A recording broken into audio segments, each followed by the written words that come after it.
What is up? Happy Friday, baby. All right, Ken. Yep. They arrested a Wisconsin judge. Oh, for sure. Wisconsin. You know? Oh, you know what I'm saying? And she says, you guys, hey, we're not going to make sure that they put these guys away there, eh? So, now this isn't an immigration judge. This is a judge. Yeah, she's just a circuit judge. And she helped facilitate some sort of breakout by a guy. Yeah, a local TV station actually found out that a sign had been posted on her chamber doors 4 days prior to what happened today. That apparently the sign said, if anybody is basically, it just said, if you're too scared to show up for court, get with my clerk and we'll set up a remote Zoom meeting.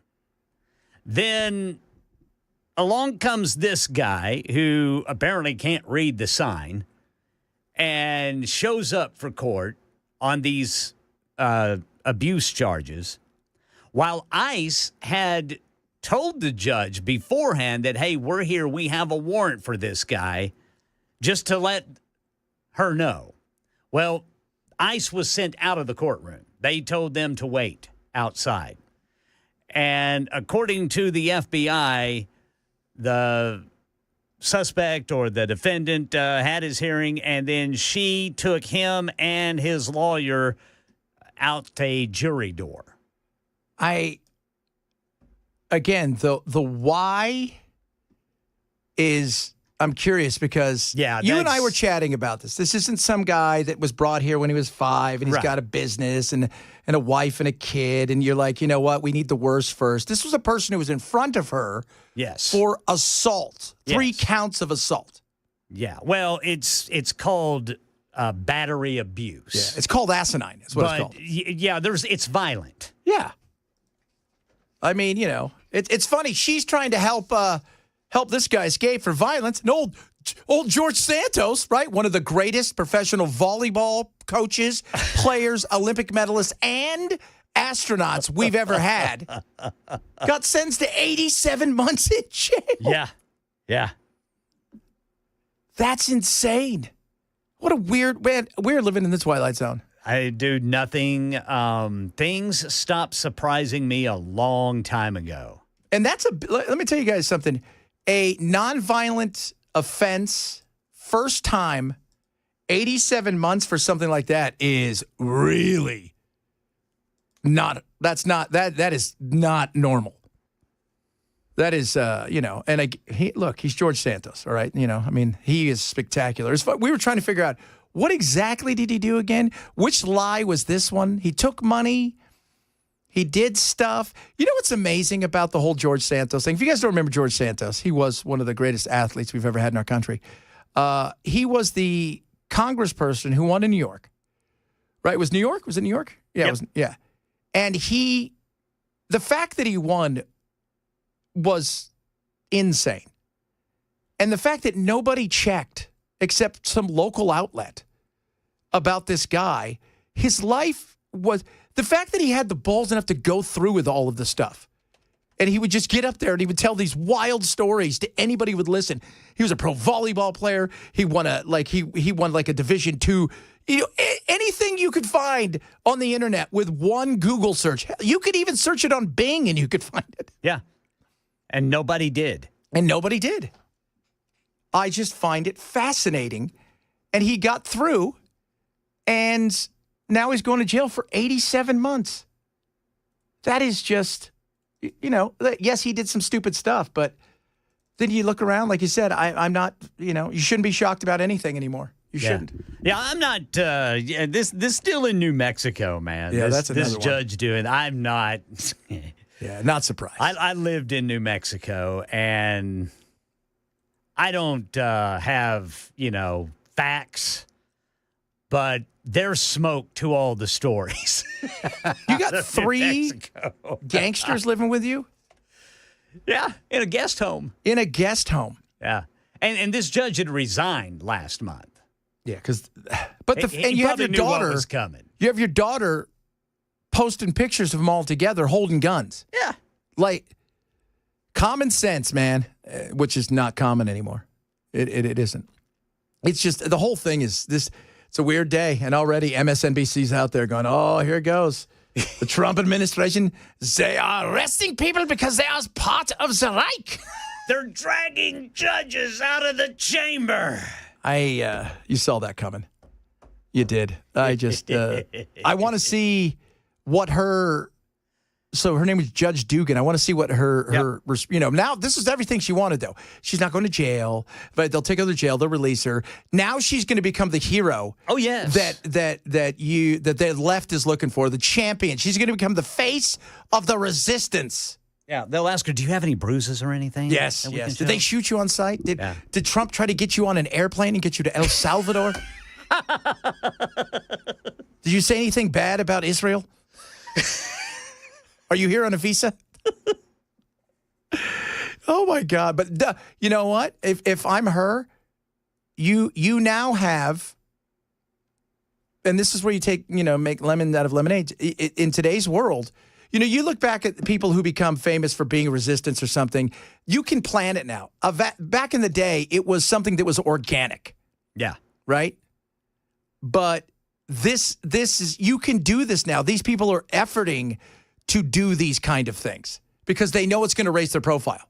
Yes. She's going to be a hero. I guarantee you the ACLU's there. I guarantee you. Oh, yeah. They're going to be all over it, dude. I'm going to set up a GoFundMe for her now. You know what? That's what I'm going to start doing. Okay, guys, everybody stick with me. We'll split the money, right? All of us. Let's set up GoFundMes for these people. We'll raise a ton of money, and then we'll have a big pizza party. Well, and, here's the thing, too, going back to this Wisconsin judge. This is what some in the media do. They're not necessarily lying, but they're not telling you the whole story. Yeah. And I had to dig deep into this story to find out that this guy was going before this judge because he beat somebody up. Yes. And it's funny, even when they do give it, they gloss over it as if it's no big deal. It's like one sentence. Yeah. They bury the lead story about all of that. Yes. And I talked about this today, and you and I have talked about it. It drives us crazy. Everybody, and this includes the right and the left, they only want to give their story. Yes. They only want to give their score of their team, not the other score. And by omission, right? Like by omission, that's a lie. Yes. You can spin it however you want. It's a lie. If you're not going to tell the whole thing, it may be true, that part of whatever it is, but you didn't tell the whole story. So but this is the world we have now, Ken, because everybody goes to their affirmation place. Yes. But you know what? For people like you and I who are interested in information and the truth, I wish there was a place that was just here. Here's all the stuff that happened. Here is everything. Yeah. Go with it. So she's lined up for 15 minutes of fame. Yeah. People still talking about monkey butt. You don't want to get that monkey butt. You don't. You forgot to add the biggest charges on Santos. He's a Republican. Yeah. That's what he got. He got elected. Yeah. He got elected. Yeah. Who lost to that? How bad do you feel? You lost to a guy who pretended to be gay, then wasn't gay, then was gay, then robbed his roommates, then went on Cameo. Yeah. And then before the judge gave him his sentence, he wept and said he was sorry. Did he? Yep. Did he say? Or did he try to sentence a judge because he here was the judge? You know what he reminded me of? Do you remember Joey Zuzu, those TV commercials? No. Joey Zuzu was they were in the 80s. Some of you will probably remember this. I got to look that up. Joey Zuzu would lie about everything, and he would just smile. And it was hilarious. He would just say the craziest lies on these commercials. And that's what he reminded. It's one of those things where every lie was easy to find out. Yeah. What was the one? Didn't he say he won a volleyball championship? He wins a volleyball championship. Nobody bothered to look and see. Did he actually play volleyball? Did he really do that? Yeah. He ran all these companies. Nobody. The only one who did was like the lady who worked at like the paper the local paper that comes out like once every 3 weeks, right? And she's also the person who sells the coupons for the paper, right. And she's like, I don't think this guy's telling us the truth. I did some checking. Yeah. Oh God. Well, and sometimes that's where you have to go on a lot of these stories is you have to, it's just like, I found out about this note on the chamber's door I looked up, okay, Milwaukee TV stations. Yeah. And I picked out the ABC affiliate because, we're affiliated with ABC. Because if that's the case, then I don't have to worry about any of the stuff that I use or the audio that I use. And sure enough, this ABC affiliate reporter brought up this note to the judge, actually, the actual judge, and she didn't want to comment on that. The note that she put outside her chambers, that if you're afraid to come to court, get with my clerk and we'll set up a remote Zoom. Yeah, what does that even mean? Well, was that only for people? What if you actually did something wrong and you're an American exactly. and you're like, I don't want to go to court? Like, okay, what if an accused murderer comes, I guess we could do that in the jail, they could do it from jail, and they do that. But it was just interesting that this note had just been placed up there like a couple of days prior to this guy appearing. They must have gotten word that she was doing something. Yeah, because ICE was outside her chambers waiting for this guy. But nope, out the side door. And away she went. So now ICE is probably going to have to figure out where the jury doors are and just hang out outside these places. So this is I think this is one of the documents describing what happened. They said the courtroom deputy saw Judge Dugan get up and heard Judge Dugan say something like, "Wait, come with me." Yes. To Flores Ruiz, who was seated in the jury box rather than in the gallery. Courtroom deputy believed that the counsel and the clerk were having an off-the-record conversation. So, I have no idea. I mean, what you have to know as a judge, but this isn't about, by the way, it's not about the guy. It isn't. It's about Trump. It's about I'm going to make a stand here because I can virtue signal and everybody can see me do it. And then when you get in trouble, everybody's going to think you're a hero. You're not going to jail for a long time. You probably know the judges you may go up in front against, and there'll be this big backlash.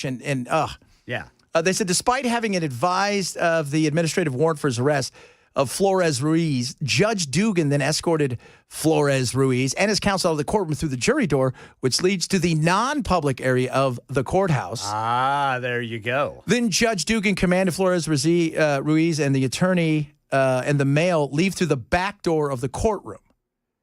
So go out the back. Wow. She's in trouble, man. Yeah, she's in trouble. Take away this. And I would tell my friends on the left this. What if it was a Nazi skinhead who had beat up some people? Yeah. And the guy's like, hey, go out the jury door, go around the back. All right? They're looking for you for a federal offense. I got your back. Yeah. You would be like, oh, God. Right, exactly. Coming up, a lot of stuff to get to today. They're killing koala bears, and they're looking for volunteers. Oh, man, you told me about this. Yeah, that's not a good thing, all right? Like this, we're going to have fun stuff today, too. It's not just about killing koalas. Plus, we got Nature Will Mess You Up segment. The Pope being laid to rest and they're asking people to do, because they're still going to keep it open throughout the day, but they're asking people to not do one thing, which I'm fascinated that people do. We'll talk about that as well, a lot of other stuff. Chet Bench Show, Super Talk 99.7.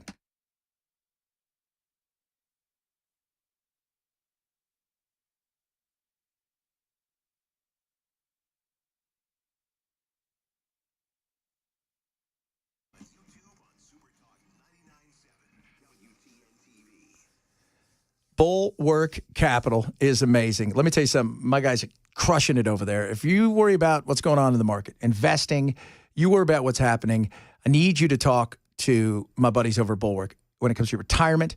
They take care of my family and myself, and they do a job that is, quite frankly, it's incredible how well they do. And I tell everybody this, and a lot of people are surprised.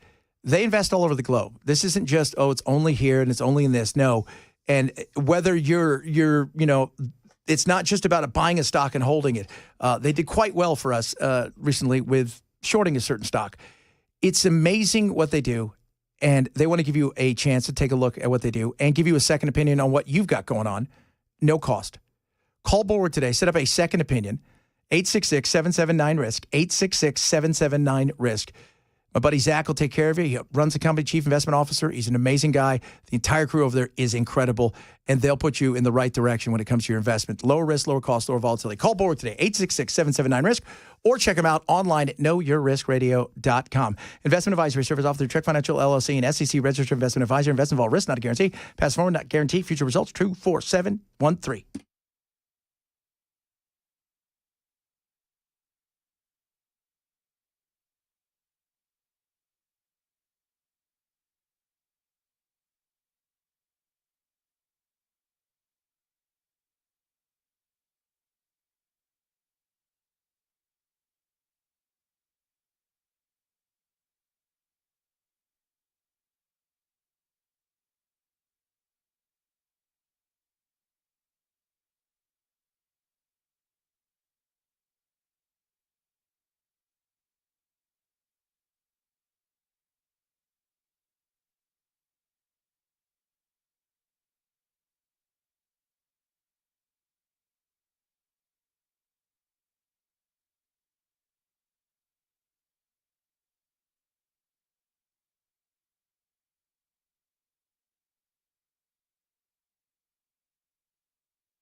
A volunteer firefighter charged with arson here in Middle Tennessee and in New York.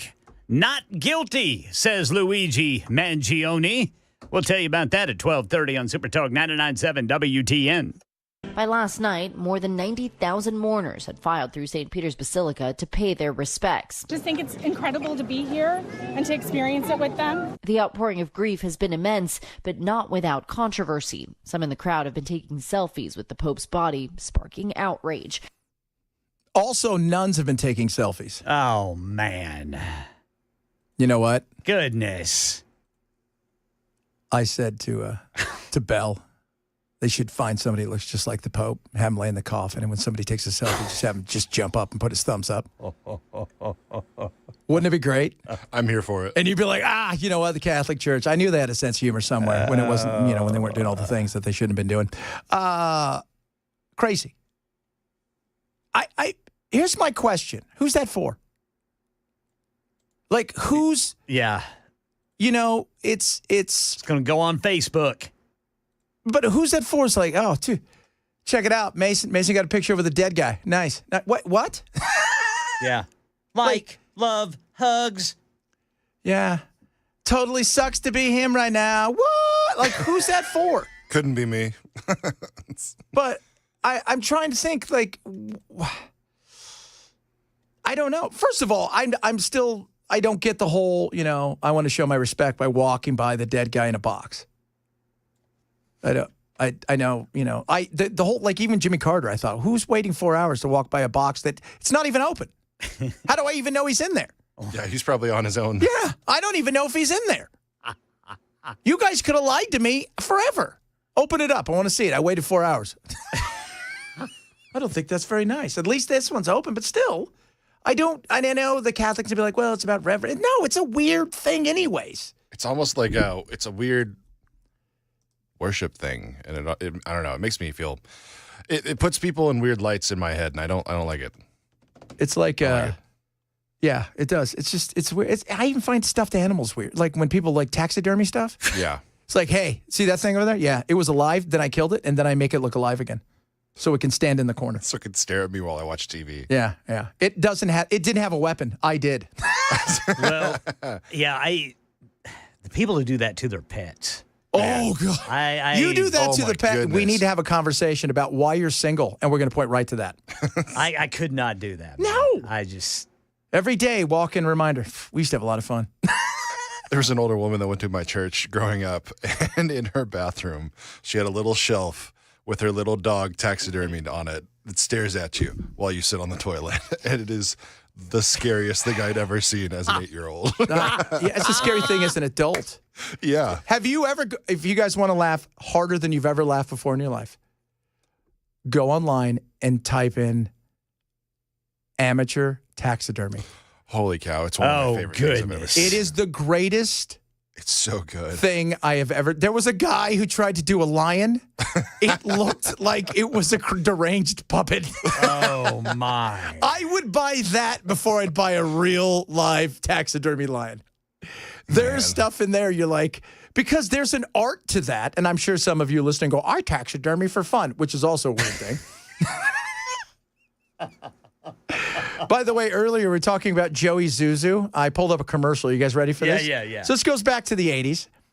Joey Zuzu is a character, and he is hilarious. And this is him trying to sell a car. One of the best by Car and Driver magazine. It gets 94 miles per gallon city, 112 highway. Its top speed is 300 miles per hour. And Isuzu dealers have millions in stock. So they're selling them for $9. And if you come in tomorrow, you'll get a free house. You have my word on it. Top speed, 300 miles an hour. And every time they would play something, it would be like, we have top speed is like, 94, 300 miles to the gallon or whatever. It would say, 30 on the highway, 40. It was just, but he was the best. David Joey Leisure was his Zuzu. name. Yeah. So, oh my Lord. So much stuff still to get to today. I'm sure we'll hear some stuff. People mad at me because I talked about the Pope. I didn't mean it like that, but it's an odd thing that somebody would want to go see somebody. Somebody asked me, because a lot of people that I've listened to who are Americans just happen to be there on vacation, which is another weird thing. Dude, check it out. What'd you guys do? So the Pope died. We were there, and we went and saw him in a box. That's another thing. It's like, you don't know him. No. If we're a bunch of people that knew him and wanted to see him one last time, that makes a little more sense to me. And there's, but you know even what? then, There's a bunch of people there. They're like, they're not Catholic. It's just something to do. It's like something to tell your friends. it's like going to a theme park and going through It's a Small World and going, oh, look, it's the Pope in a box. Could you imagine if they had a Catholic, like Oh, one of my the, goodness. like, It's a Small World. What happens? Well, I don't know. The kids all disappeared. Chad. Coming up, more on this breaking story out of Wisconsin, which you don't hear that much. No. Wisconsin. There's a judge arrested who tried to facilitate an escape of a person that was wanted by ICE.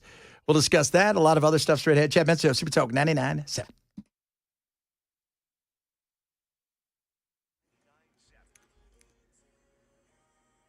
.30 on the dot. I'm Ken Weaver with your top stories. Drivers got a crash off on the left shoulder, 40 westbound at Elm Hill Pike, and then 40 westbound before Hermitage Avenue there.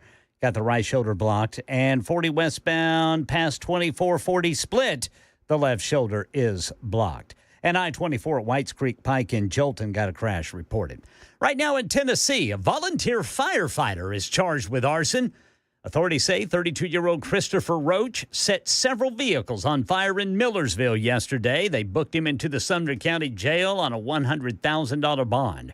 Right now in New York, accused killer Luigi Mangione has pleaded not guilty to federal murder charges over the killing of United Healthcare CEO Brian Thompson. Mangione's going to face federal trial, accused of stalking Thompson outside the Hilton in Midtown Manhattan and shooting him to death in the back on December 4th of 2024. Thompson heading to an investors conference when he was shot and killed. Mangione facing state charges, too, where he's pleaded not guilty. ICE is reversing termination of legal status for international students around the country. International students in their schools were caught off guard by those terminations. Many of the terminations discovered when school officials were doing routine checks of the database or when they checked specifically after hearing about other terminations. Now ICE putting all that on hold. And the FBI says it arrested a Wisconsin judge who allegedly obstructed immigration operations. Here's Brian Clark. FBI Director Kash Patel says that Milwaukee County Judge Hannah Dugan intentionally misdirected federal agents away from a man they sought to arrest last week in her courthouse. A law enforcement official tells ABC News the FBI arrested Judge Dugan in her courthouse Friday morning. It marks a sharp escalation in the Trump administration's immigration crackdown. Well, according to the complaint, Dugan on April 18th escorted Eduardo Ruiz and his counsel out of the courtroom through a jury door when she knew ICE was waiting to arrest him, and Ruiz was in court for a pretrial conference on 3 misdemeanor counts of battery and domestic abuse. That's the latest news. Weather's next. I'm Ken Weaver, WTN News.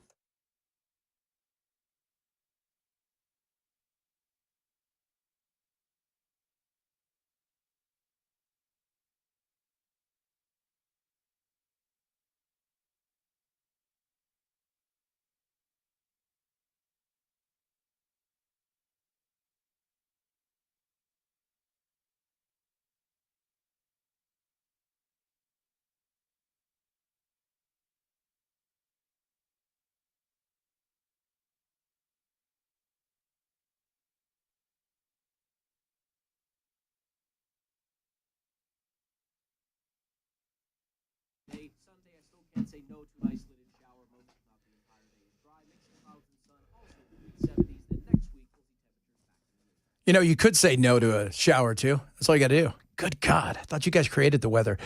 Beacon Capital Management. Beacon Capital Management. They have a retirement-ready toolkit. Let me tell you something about this. Retirement is more than just dollars and cents. That's important. You don't want to outlive your money. You don't want to have to unretire. That would super suck. You know, unless you're doing something you're willing to do and you're like, oh, I've always dreamed of doing something like this. That's something you don't want to do, though. You want to be able to make sure you retire, but you also got to make sure you got taxes, right? Health care. That's a big estate planning. Beacon will help you with that. When you call them today, get a no cost, no obligation, no pressure, free retirement ready toolkit. And they're local, so you sit down with them. But they're there to do everything for you. That's what they do. Call 615-488-9303. When you do, they'll get that toolkit out to you. Again, no pressure, none of that stuff. Money Enough for Life book, retirement planning checklist, and a maximizing your retirement income white paper.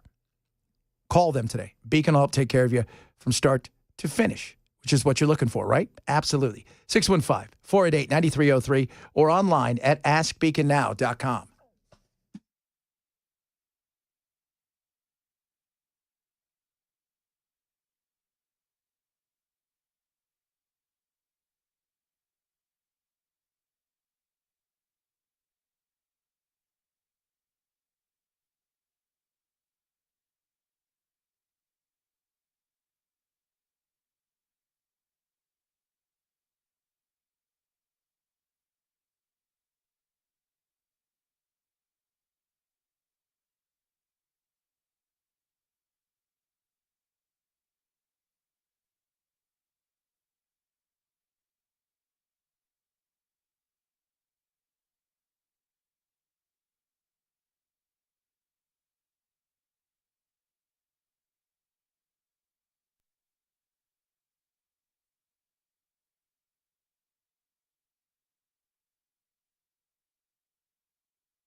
We touched the nerve on the taxidermy thing. Just want to let you guys know that wasn't our. What'd you do, Brother Chad? Well, we talked about taxidermy, but I did go and find the greatest taxidermy stuff of all time. Oh, yeah? Yeah, it is. If you guys would like to see it, text the program. It is so amazing. I don't even know what to say. It is. There's one where somebody did one for their house cat. Oh, goodness. It is. It's a thing of nightmares. Is that one that you shared on the text line? Is that the greatest? Oh, my Lord. Goodness. Oh, God. Oh, my. He looks like he got ran over. Oh, okay. Now I just texted again. Go check it out because it's the picture of him smiling. Oh, people probably think it's no big deal, right? It's just a stuffed animal. That's terrifying. Oh, yeah, it is terrifying. It is terrifying. Some people said they went and saw Lenin when they were in Moscow, but he's also kind of taxidermied. Just weird. Ooh. Again, the whole thing. And Sandra texted in and she said, it's weird, too, that you can go see your family cremated. Yeah, I don't want to see that either. No. Thanks. How about a hard pass on that? No, thanks. No, I've only seen I saw my grandfather on my dad's side. Well, I saw both my grandfathers, just in the coffin. And I don't know. I just, I don't ever want to see anything like that again. Like No. any of my loved ones. No. I don't ever want to do that again. No, and it's Because it's not them. No, that's exactly it. The vessel was there. Yeah. And that's it. I don't, and it's not a, I guess for some people, people who are super Catholic, it's a cathartic situation. Sure. But it's over. There's nothing there. That's not the person. That the vessel, the soul, the thing that made that body who it was is gone. Yeah. And, Well, I tell you what. We can't see my dearly departed mother-in-law, whom I loved dearly because she was Jewish. And they take dust to dust literally. yes. You are buried in a wooden coffin. And that's it. And that is it. And no embalming, nothing. And within less than 24 hours. Yes. It's quick. Some people said seeing their body messes with your memory of it. It does. It does. It is. Well, I remember my grandfathers, it didn't even look like them. Yeah. I don't ever want to do that again. And, to each their own, but not me. No. Exactly. See, that's why I want to be cremated. I want to be cremated so people can look at a jar, but people won't realize that I'm not in the jar. I'm in the confetti that's about to be shot out over the crowd. So my grandfather, one of my grandfathers died during COVID, so he was laid to rest, and nobody could do anything because California was stupid. My other grandfather, so he dies. It's like a Wednesday. Dies on a Wednesday. I remember it. It's like 2 or 3 weeks before Thanksgiving. And has a massive heart attack and dies. And so we go to the hospital, and they're like, Americans have. There was nothing we could do. We're like, okay. And so they said, you're supposed to call this number. And I said, okay. So, and things will be ready on Friday. So we're trying to figure it out because he was very much planned out. I call on Friday. My family's sitting there, and they're looking at me. I go, okay, yeah, okay, thanks. And they said, well, when's the funeral? He had everything set up. He goes, oh, it's done. He had everything cremated today. He didn't want anybody there because he thinks it's stupid. He wanted to be laid. He wanted his ashes scattered in the ocean by where his ex, my grandmother, because they were divorced. They were still always best friends. Out in the water where she was, and nobody was to go or do anything. And that was it. That's it. Yeah. Shoot him out of a cannon. Who was that? No, that was Johnny Depp. He won Hunter S. Thompson. Oh, yeah. Yeah. That's right. He shot his ashes out of a cannon. Yeah. That's the way to go. That's a great movie. That is. Oh, yeah. Man, that movie cracks me up. Somebody said, try working in the ICU, seeing people die by the dozen. Oh, I couldn't. Yeah. Couldn't do it. And I'm saying this, my uncle, he and I, we're best friends. We're the same age. And he texted me at like 1 this morning. It's California.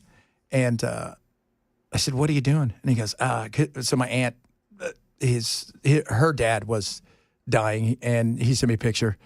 And he goes, I'm so bored. I'm like, you're just the worst person, Paul. He goes, you've been here all the time. He goes, he's taking the long walk to midnight. But, he was in his mid-80s, and he had lived a really good life. It's like the Pope, man. That's 88. Most people sign up for that. Most people would. Yeah, if you've got a quality of life, you bet.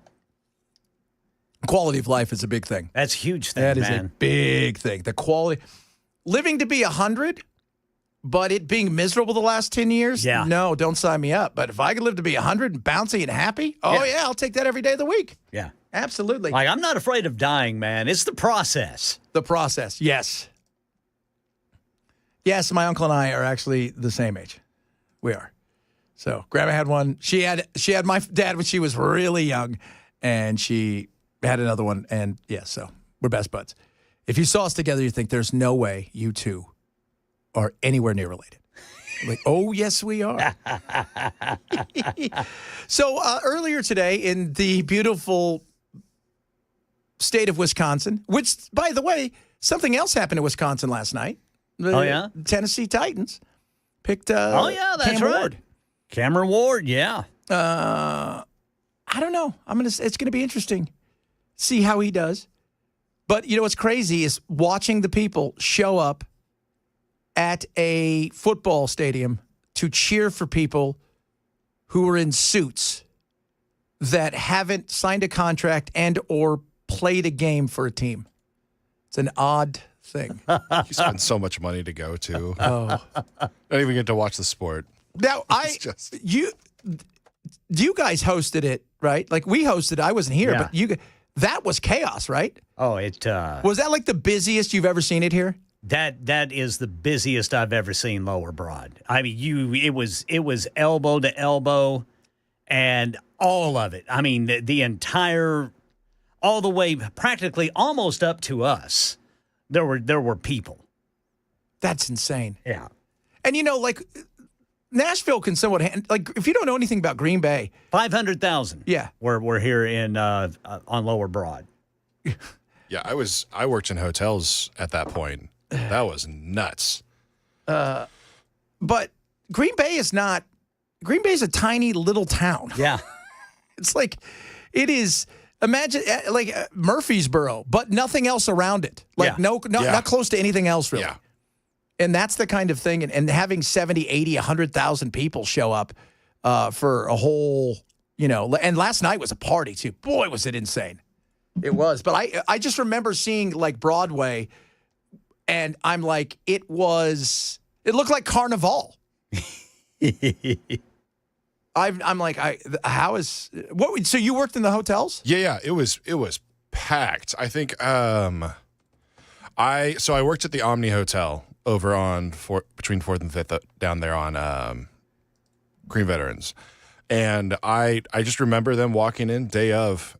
I don't think I had any chance for like a rest. And I got there at like 7 a.m. and was there till midnight that night. Just because we were constantly on flow with people. They didn't have enough people for the evening shift, so I was just there working. I was a valet at the time, or at that hotel, and so we were just parking. I think we ended up with like 300 cars in our garage. My God. Yeah. What was I wonder what they were charging for rooms. Oh, it was hiked way above the normal asking price. Oh, for they sure. didn't do that. Now, come on, Brother they would never do Mason. that. Speaking of stuff, what are they doing around at the roundabout here? Do you guys know? Oh, with the little, I saw the little tent was set Yeah, they got up like a over tent, there. like a stage set up. I have no idea. Is it the marathon? Is the marathon this weekend? It is, isn't it? Rock and Roll Marathon. Now, what's the Rock and Roll Marathon? Because we had the one-hit Runder in L.A. Yeah. It was the greatest marathon ever. So if you guys know what it is, you would run, and every mile they would have like bands that had one hit, like they would be playing. That's amazing. Really? Yeah, it was so cool. Ah, cool. I would 100% be there just for Chumbawamba to show So, up. With but like at the time they had, it was neat because it was like a 10K or something like that. But you finished in the bottom of the Coliseum, and the Go-Go's were playing. That's cool. That is real cool. Yeah, man. but so you run like the flock of seagulls, right? And stuff like that. It was hilarious. It was hilarious, absolutely. So the Rock and Roll Marathons this week, how many people show up for that? Oh, goodness. I don't know. I tend to stay away from Nashville during that. That's a smart thing to do. Any race, Downtown whether it's anyway. cars, people, bikes. Yeah. It's the third biggest in the USA, said somebody. Yeah, there's a Says lot 4460. a lot of folks come, man. I mean, there's always a lot of people here. Yeah, it was really packed today. I was like, why is it super packed today? Yeah. Can we stop that? Yes, I don't know. I forgot too because on my way in, I come down. I get off. I come down through Belmont, Oh, and I okay. kept noticing what are all these people doing? Why are people walking around? and then it dawned on me. Oh yeah, the marathons this weekend. Yeah. Oh, good God. That's horrible. Is it Sunday? It's got to be Sunday, right? It's tomorrow and Sunday. Interesting. Well, they do men's and women's on separate days, or? I'm not sure. It just says What if it's April half and- 26th and 27th. What if it's a half and then a full? Oh yeah, it's a half and then a full. Then they got a 10K, 5K, 1 mile, Oh, okay. all that, and they got a little doggy dash. Oh. Might have some little wiener dogs out there running around. Fritz won't do it though. Fritz says, "I'm not going to run for anything." No, that's good. You come to me. Well, that's crazy. I'm not super excited about that. I've got gymnastics tomorrow. I got gymnastics tomorrow. You got to Oh, get you're your performing? kid someplace. Yeah. So I got, she luck, had Brother gymnastics Chad. the other night. I was telling Chris. So my daughter's 6. That's know a what good age. It's a great age. And the excitement of gymnastics the other night, we should all be able to harness, if you could harness that and then bottle it up and sell it, it's the greatest. I mean, she was so excited for gymnastics. That's cool. And, she doesn't have a lot of little friends here because she does homeschool and her best little friend is her sister is 14 and it's one of those things where she is like everybody was her friend in class. So I'm like, hey, did you make some friends? She goes, they're all my best friends, Dad. What's their names? I don't know, but they're all my best friends. Yeah, that's right. Fantastic thing. Coming up, a lot of stuff still to get to. Yes, some of you are asking for the taxidermy stuff. It's phenomenal. I will tell you guys how to do that. Plus, more on what happened in Milwaukee, which is Algonquin. For those of you not keeping score, said, what was it? Rob Lowe said that in, God, what was that movie? With One of the Brat Pack movies? Wayne's World, right? Called it Algonquin. Yeah. Milwaukee. Milwaukee. Milwaukee. Yeah. Yeah. Which is Algonquin. I was having to. That's so good. I was having to dig back. I was like, I know that reference. That's right. We got a bunch of other stuff. We can't just do not fun stuff. We should probably do some other stuff that's fun. We could do that here. It's Friday, kids. Chad Benson Show. So we talk 99.7.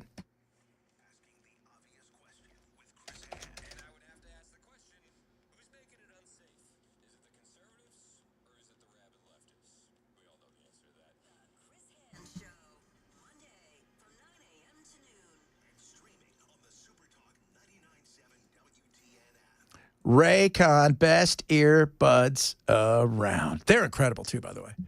So let me tell you something. Mother's Day is coming up. I'm going to save you 20% on Raycons. Get you 30-day happiness guarantee. But why Raycons are amazing is the fit, the feel are incredible. Having a bad fit when it comes to earbuds, that doesn't work, right? Like, that's horrible. Your ears hurt. Having something where the sound sucks, but the fit's good, that doesn't work either. You get the best sound and the best fit.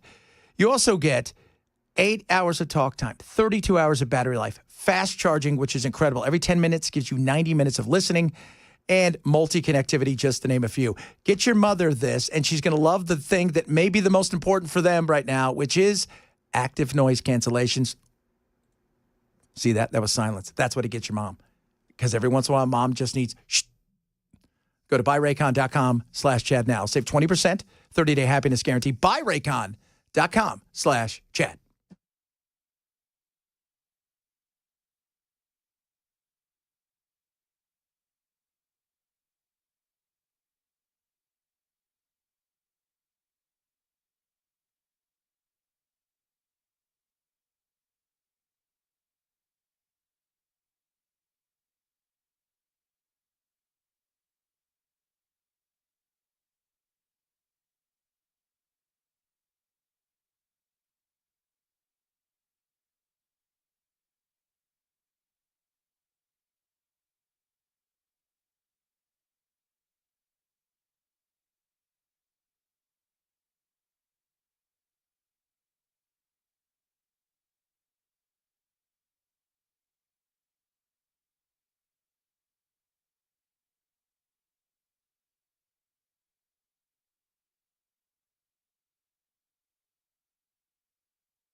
A big blow to alleged killer Brian Koberger for the murders of 4 University of Idaho students in 2022. And an alleged CEO killer, Luigi Mangione, has entered a not guilty plea to federal charges. Got this and more coming up at 1 on Super Talk 99.7 WTN. I do expect to be a starter quarterback. Which quarterback doesn't have that confidence in themselves to, want to go out there and make plays? But at the end of the day, it's not my decision. It's the GM and the head coach. I know they're going to put myself in the best situation in the franchise. So I'm excited, just to learn the playbook some more and, be with my teammates. That right there is Cam Ward. And it is your decision, Cam. You bust your butt. You work hard. That's your decision. You say, I'm going to do it. And you go and do it. Of course, the team's not very good, so. Let's just hope they can block for him. Man, how about Shedeur Sanders? Like everybody thought, he's going to be a top 5 pick. He didn't get picked at all. Yeah, I don't think people were, I don't know if they wanted that. I don't know if it's his talent or if it's, I don't think stuff around him. That's what I'm thinking. I mean, Pops is a lot. Pops is a lot. He is instilled a lot of what made Pops great on top of him, on his kids. And I don't know if you're aware of this, they're a little cocky. Shedeur is a little cocky. He's just a smidge. He's got the kind of cockiness that George Santos wishes he had. So. Yeah, I mean, he's got all the tools, but is he as fast as his dad was? I don't know. Well, it's so different, right? Because he plays a quarterback, too, which you never see him really just open it up. No, and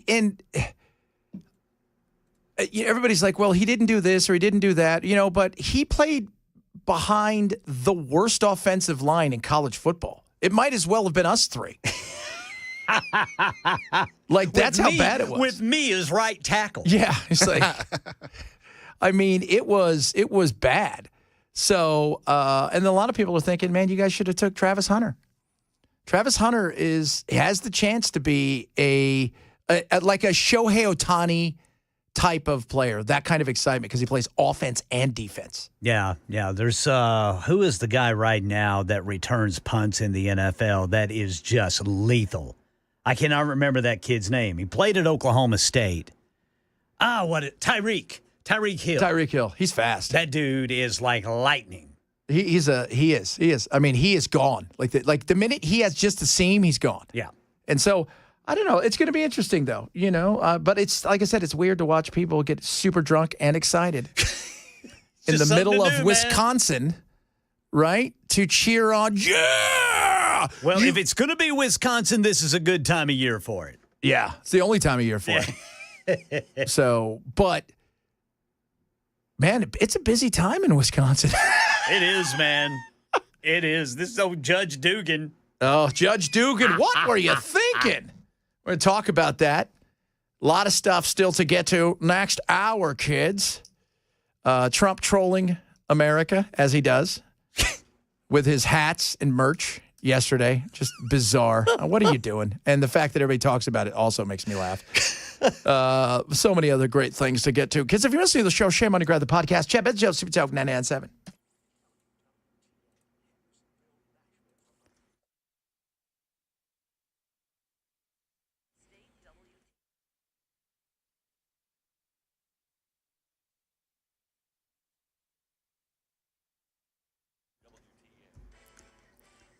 One o'clock on the dot. I'm Ken Weaver with your top stories. Looks like we've got a crash. Holt Road at Edmondson Pike here in Nashville. Then 40 westbound right before Hermitage Avenue. That's off on the right shoulder, but there are 2 crashes there.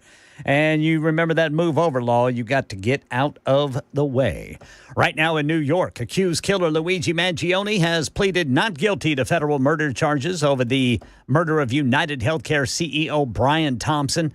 And Luigi is going to face trial. Mangione accused of stalking Thompson outside the Hilton in Midtown Manhattan and shooting him in the back December 4th.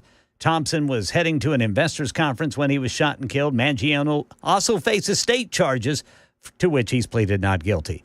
The Trump administration restoring the legal status of international students who had their records terminated in recent weeks. But Justice Department Attorney Elizabeth D. Curlin says this is just to give ICE time to come up with a framework for status record termination. Many international students had their records abruptly restored yesterday afternoon. And a judge has been arrested in an escalation of the immigration crackdown in this country. Here's Brian Clark. Judge Hannah Dugan is charged with 2 federal crimes, obstructing a federal proceeding and concealing an individual to prevent his arrest. An FBI complaint alleges Judge Dugan knew ICE agents were prepared to arrest a defendant in her courtroom. Federal agents say she sent that man and his attorney through the jury room while directing the arresting agents to the office of the circuit court's chief judge. The man was caught on the street outside the courthouse after a foot chase. Judge Dugan has been released on her own recognizance with an arraignment set for next month. Yeah, that man was appearing before Judge Dugan on assault charges. A former judge in New Mexico and his wife have been arrested by the FBI. Former Doña Ana County Magistrate Judge Joel Cano resigned from his position in March. He has now been arrested along with his wife, accused of knowingly allowing members of a Venezuelan gang to live on his property in a guest home. A big blow to alleged killer Brian Kohberger, who's set to go on trial this summer for the murders of 4 University of Idaho students in 2022. The judge in Idaho keeping the death penalty on the table despite defense attorneys for Brian Kohberger claiming he has autism spectrum disorder, which should preclude him from the death penalty. The judge also ruling most of this 911 call can be played for the jury. And the jury will be allowed to see the surviving roommates' text messages to each other, all of which defense attorneys wanted to be off limits at the trial. Alex Stone, EBC News. That's the latest news. Weather is next. I'm Ken Weaver, WTN News.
Weather can change in an instant, and you need to be prepared for any outcome. That's why Generator Supercenter of Nashville will help keep your family safe and connected. We make buying a backup generator simple and easy, with financing options available, free in-home estimate, turnkey installations, no worry warranty, and most importantly, the monitoring and service of your fully installed generator. Come see us at our location in Nashville or visit us online. Generator Supercenter of Nashville.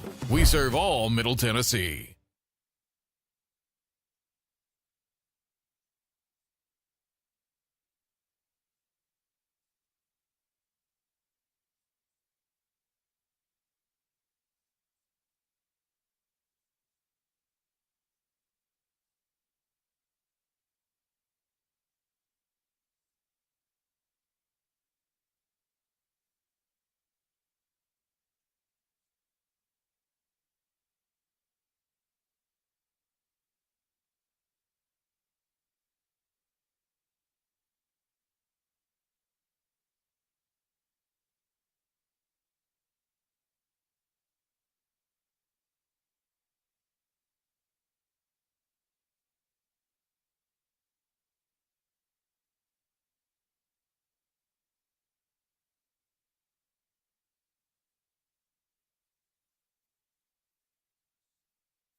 Yeah.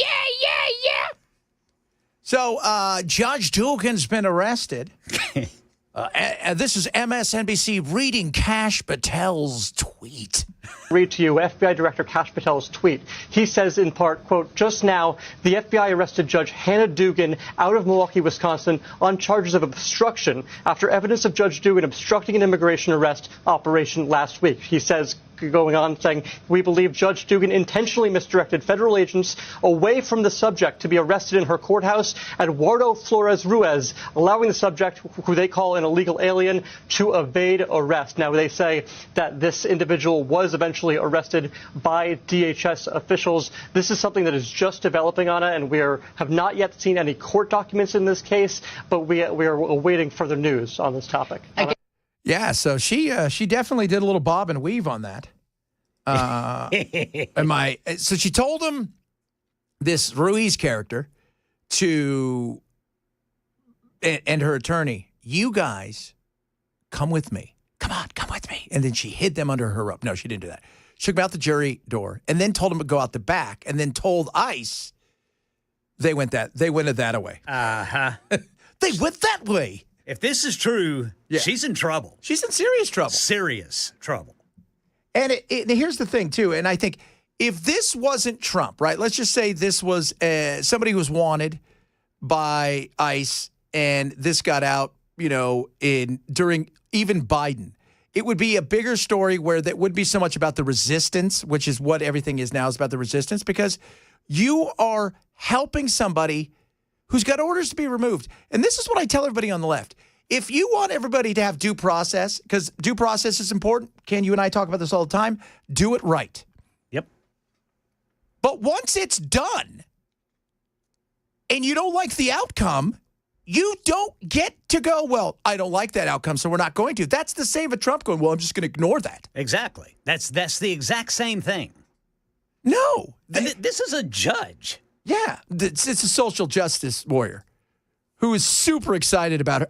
I can guarantee you she is getting calls from everybody. Oh, you are just so God.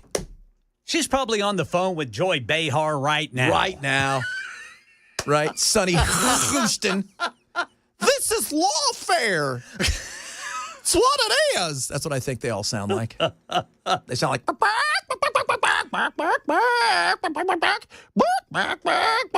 That's what they all sound like. Bunch of housefrows.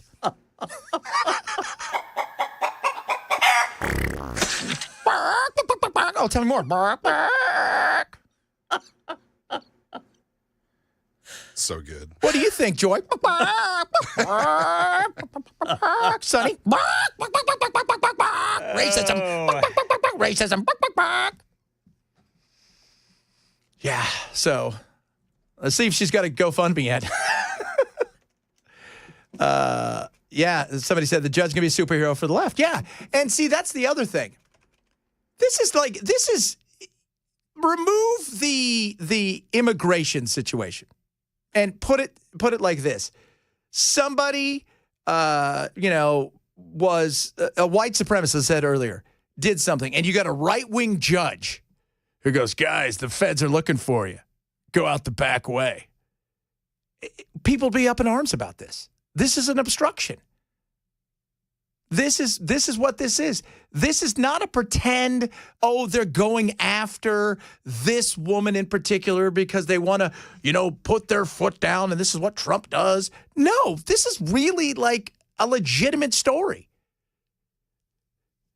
And I want to see what happens because how do you, if you're on the left, right, who you're already having troubles with because you're trying to pitch the dream of, the Maryland father, and that didn't work the way you thought. But how do you come out and say, I think this is wrong, when she did this? She obstructed. Oh, yeah. How do you say Trump needs to follow the law, and then when the law goes in a direction you don't like, you decide as a person who's a judge. A judge? Oh, I don't like that law, so we're not going to follow it. Like, you can't sit up there and go, I didn't know better, right? Like, I didn't know better. Yeah, I mean, if this is true, she willfully did this. Yes. Yeah. I saw where apparently this charge carries a prison term. if convicted. And by the way, for those of you not keeping score, judges are loved in jail. Oh, just as much as child sex predators. Yeah. Although based on how she's acting and her social justice, they may actually love her. Oh, she's great. So-and-so should have gone to jail for 100 years, but only gave her a week. I mean, I don't know if she'll do jail. I doubt. But I have a feeling Pam Bondi and them are going to are going to come out and say, look, no, this is not, you can't do this. And you can't ask everybody when it comes to immigration and the deportations. Look, Trump has made some mistakes, or the Trump administration. Not like Trump's going out and arresting these people. He doesn't know who the hell's on the damn airplanes, for God's sakes. So stop pretending he does. There's been some mistakes. There has. The Maryland guy, he should have been sent home or somewhere else, just not to El Salvador. Okay. And there's a guy in New Mexico who we're going to talk about in a little bit that, quite frankly, there needs to be some serious splaining because he was an American citizen. But they're going to have some mistakes. This was a person who knows the law. Yes. And you tell everybody, Trump, you need to follow the law or else we'll have a constitutional crisis. When I sit there and I say everybody on both sides overreacts to crap, this is a serious issue. This is. And I'm always fascinated by people who want to protect people who don't deserve protection. They don't. This guy was there. What, he had three charges against him? Three. What they're calling it are 3 battery abuse charges. So I wonder. And he had. Yeah, it wasn't shoplifting. Yeah, it wasn't. Yeah, it wasn't one of those things. I was trying to feed the kids. Yeah, it wasn't one of those things, right? It wasn't like he didn't have 12 parking tickets and his car was booted and he was, it wasn't that. It was he put his hands on another human being. Right. So I don't know. You willfully did this. Yeah, and talking about. Because there's been some whack. I got to quit. Did I cuss? Somebody said I cussed. I didn't cuss, did I? I didn't hear it. Yeah. Was it? Oh, was it? Is that it? Is that cussing? Somebody wants me to apologize to the Catholics. No. I'm not going to because I wasn't. I didn't say anything about the Catholics. I just said I thought it was odd. About somebody in in the whole thing about the him being there lying in state. So, and I'm not going to apologize for that because I do think it's weird. But that's just me. I'm allowed to have my opinion. Not in this country anymore, dude. Nope, it's all or nothing. Catholics are after me. Now, if it was the Scientologists, I would have to apologize to Tom Cruise. Because they come after me. Man, I tell you what, I have been on stations in LA and they're like, don't mention anything about Scientology. They will come for you. Somebody said, I thought you, Jason, I did not say blank the Catholic. Shut up. Stop that, you guys. Goodness me. Then you had this. So here's the thing about it. You got the judge in New Mexico. Right. And if you guys know anything about New Mexico, it's near the border. You know the funny thing about New Mexico? It's one of those things where we talk about Texas with illegal immigration. We talk about Arizona. Mm-hmm. We never talk about New Mexico with illegal immigration. Yeah, it never gets mentioned. I think the border is for New Mexico. If I'm not mistaken, it's very small. Yeah, but still, it's like it's wedged between the Texas and Arizona, but it's never talked about like the other states. Yeah, Juarez is right there with El Paso.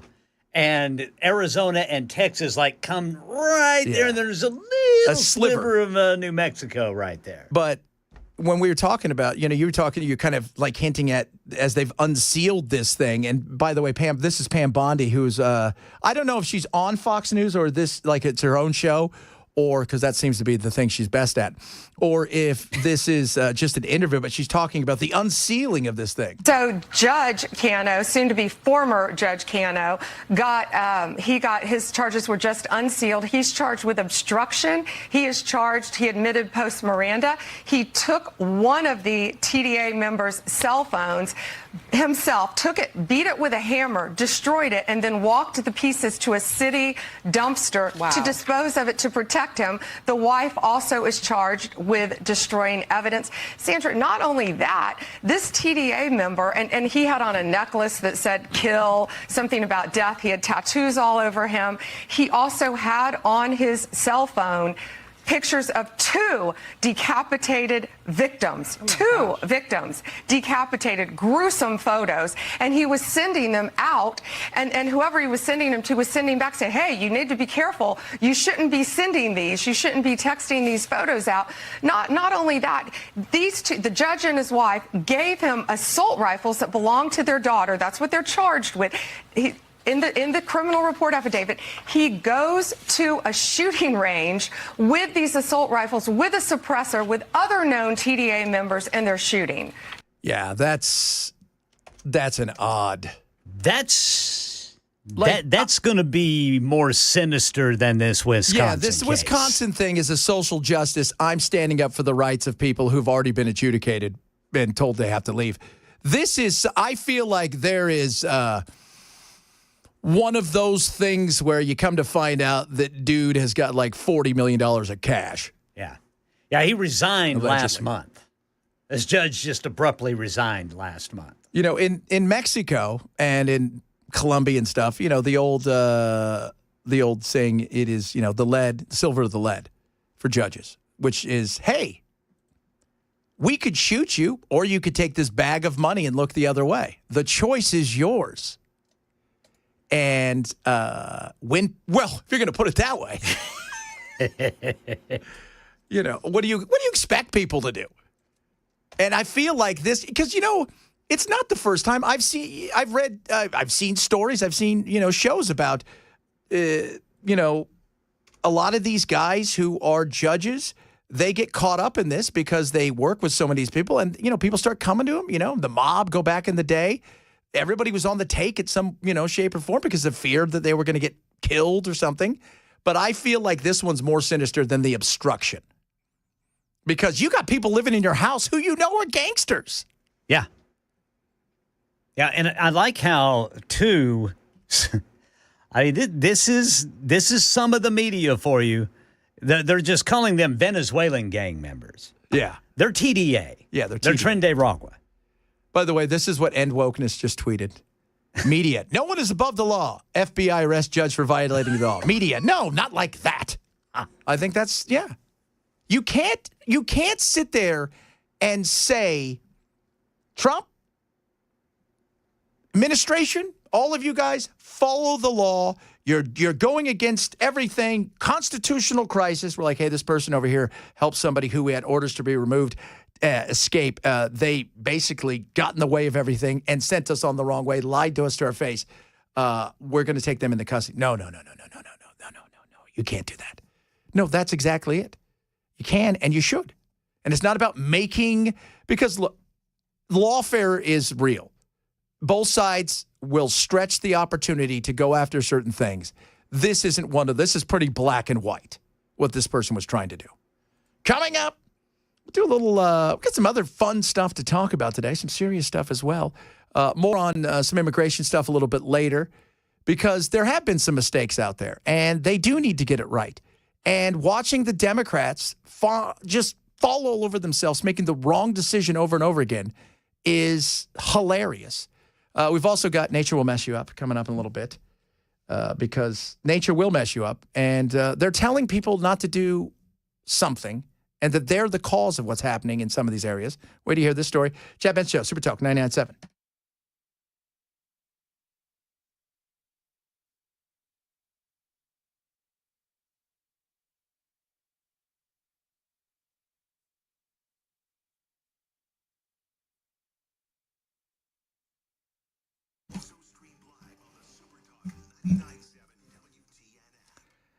Birch Gold.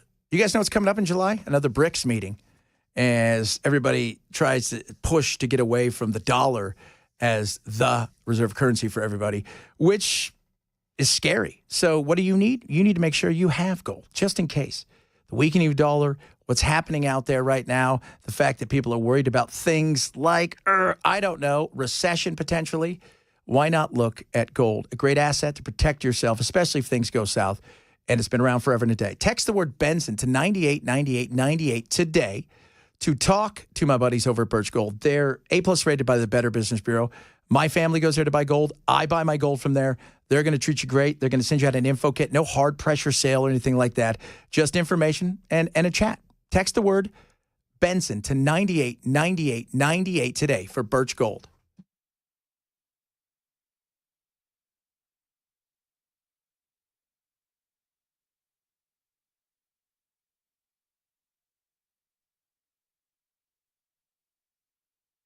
Weather can change in an instant, and you need to be prepared for any outcome. That's why Generator Supercenter of Nashville will help keep your family safe and connected. We make buying a backup generator simple and easy, with financing options available, free in-home estimate, turnkey installations, no worry warranty, and most importantly, the monitoring and service of your fully installed generator. Come see us at our location in Nashville or visit us online. Generator Supercenter of Nashville. We serve all Middle Tennessee.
An about-face on student visas. Accused CEO killer pleads not guilty again. And a judge is arrested for allegedly obstructing illegal immigration enforcement. These stories and more at 1:30 on Super Talk 99.7 WTN. You okay in there, Mason? Mason pushing all kinds of buttons. That's why you don't get to fly the plane. Yeah, what we like to call a stop on radio on our board didn't want to work today for some reason. Just was like, no. Rock music, no. Not doing that. You know what? Trump trolling people yesterday. It's just hilarious. The Trump store is selling this Trump 2028 hats. It's a great troll, but I also think that it almost feels like something that maybe they should have launched 45 days ago when they were kind of riding on the post-inauguration high. They view it as getting the left wing angry, right? And if they can get them incensed, Trump, did you see the Trump 28 hats? That's the service they provide. Can you imagine if these hats, they say 28 on it. That's what that helps him, right? Look at these crazy left-wingers. They're going crazy about the 2028 hats, right? And that's the goal. And it works. Who were those guys? That's Dan Abrams. I love Dan. Good guy. Okay, yeah. It works. It works because they react to it. Oh, he's a master at it, man. He is. And by the way, he never said he was running. He said Trump 28. Yeah. You got Eric. Ivanka. That's right. He's got, he's got Don Jr. So could be Barron. Could be Barron. Well, no, wait a minute. You got to be 30. You got to be 30. Yeah. I'm gonna change that rule. We're gonna change that. Barron, better hurry before he's too tall to get in the White House. By the way, I got Barron a dire wolf puppy for Christmas. Don't tell him.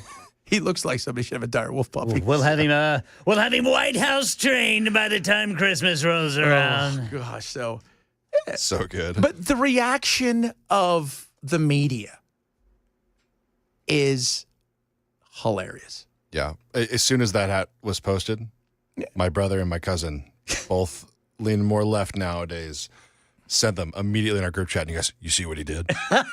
You see what he did? He did it. You think he's going to do it? I think he's going to go for a third term. I think he's going to do it." And I was like, guys, chill. Yeah, no, he's selling merch. That's what he's doing. Which I have to be honest with you guys. Some of you, I know you all love Trump. Some of you to the point where it's you might a little help. I'm not a big fan of him pimping merch and stuff. I gotta be honest. What about the $49.99 Bibles? I wasn't. That was weird. With the copy of the Constitution. It's an odd. And plus, he's got his coin thing too. Do you remember? You watched news radio. I did. It's off and on. I did. The guy who owned it, Jimmy, whatever his name was. The guy. That dude is. Do you remember when he ran for president and all he wanted to? He put his number up there because he just wanted pretty women to contact him so he could go on a date. That actor is great. He's great. He also played. Where's my stapler? I need my stapler. Yeah, exactly. My stapler. Yeah, I'm not a fan of the pimping out the merch stuff. I think that's a little weird. The president has merch. Yeah, but come on, Chad. The Bible. With the Constitution. With the Constitution in it. He's just... Get some Trump holy water. We'll sell it. Soon we'll be able to fight vampires. It's a Trump-ordinated steak. It's just so... It is so... The guy is... He's a walking... I love a lot of the stuff he does. Some of it drives me crazy. And I think he makes his life a lot more hellish than it needs to be at times. But, man, he's got so many tchotchkes. Yeah. I feel like if you go to the White House, it's like you got to exit. It always get you. You got to exit right through the old, souvenir store. So they get you right on the way out. There's a little gift shop. Oh, my goodness. It's got mugs with Trump's head on it. Oh, Lord. It is, it's just such a bizarre, I was sitting there going, it's on his website. Yeah. It's not even like some fan of like hardcore Republican made a bunch of merch. No, it's official. It's all him. It's official. It is. It's sometimes it's a little Idiocracy. If you've ever seen that movie, which is one of the greatest movies of all time, and it was supposed to be a joke, and every day it feels a little bit closer and closer to reality. Did you ever see that movie? Have you guys ever seen it? I never did. Idiocracy was done by Mike Judge. Yeah. Beavis and Butthead. And it is incredible. Maya Rudolph stars in it, and not Owen Wilson, his brother Luke. And it is, they get frozen, Luke, he says he'll do this thing for the Army where he'll go on deep sleep for a year and wake up because they're trying something. They wake up, and she's a lady of the night. She's hiding from her pimp. They wake up 400 years in the future, and stupid people are the only people that reproduce. And the president, so good. And the president of the United States is, what's his name? Hector Alonso Macho Mountain Dew, whatever. It's the most ridiculous. He's like a former WWE wrestler and porn star. Awesome. It is just everything that you think. I love the intelligence test that they have. Oh, God, yeah. He's standing there looking at everybody in there. There's a guy trying to put a square peg in a circle hole. And he goes, "Hey, don't look at my blocks." Yes. And just turns away. Yeah. Oh, yeah. And their drink there's only one drink. And they feed it. They wonder why the crops never grow. It's like this worst Gatorade. It's got electrolytes. And everybody talks, it's got electrolytes. It's just so the best ever. Brought to you by Carl's Jr. Oh, my Lord. At least Trump is making side money out in the open. Yeah, that's fine. No, but I just feel, though, It's just so bizarre, though. About 30 minutes ago, he's pushing Charles Payne's book. He says, go out and immediately buy his new book, whatever it may be, because anything he does is good. MAGA loves Charles Payne. I love Charles. He's a funny guy, but that is hilarious. Just so funny. Coming up, I'll talk a little bit more. We've got some interesting stuff. We're going to play for you guys some sound. We'll talk a little nature will mess you up because nature is deadly and can be, but when you're stupid, it'll get you. It'll get you. 100% right there. Put that on a shirt. See if Trump will pimp that for us. It's the Chad Benson Show, Super Talk 99.7.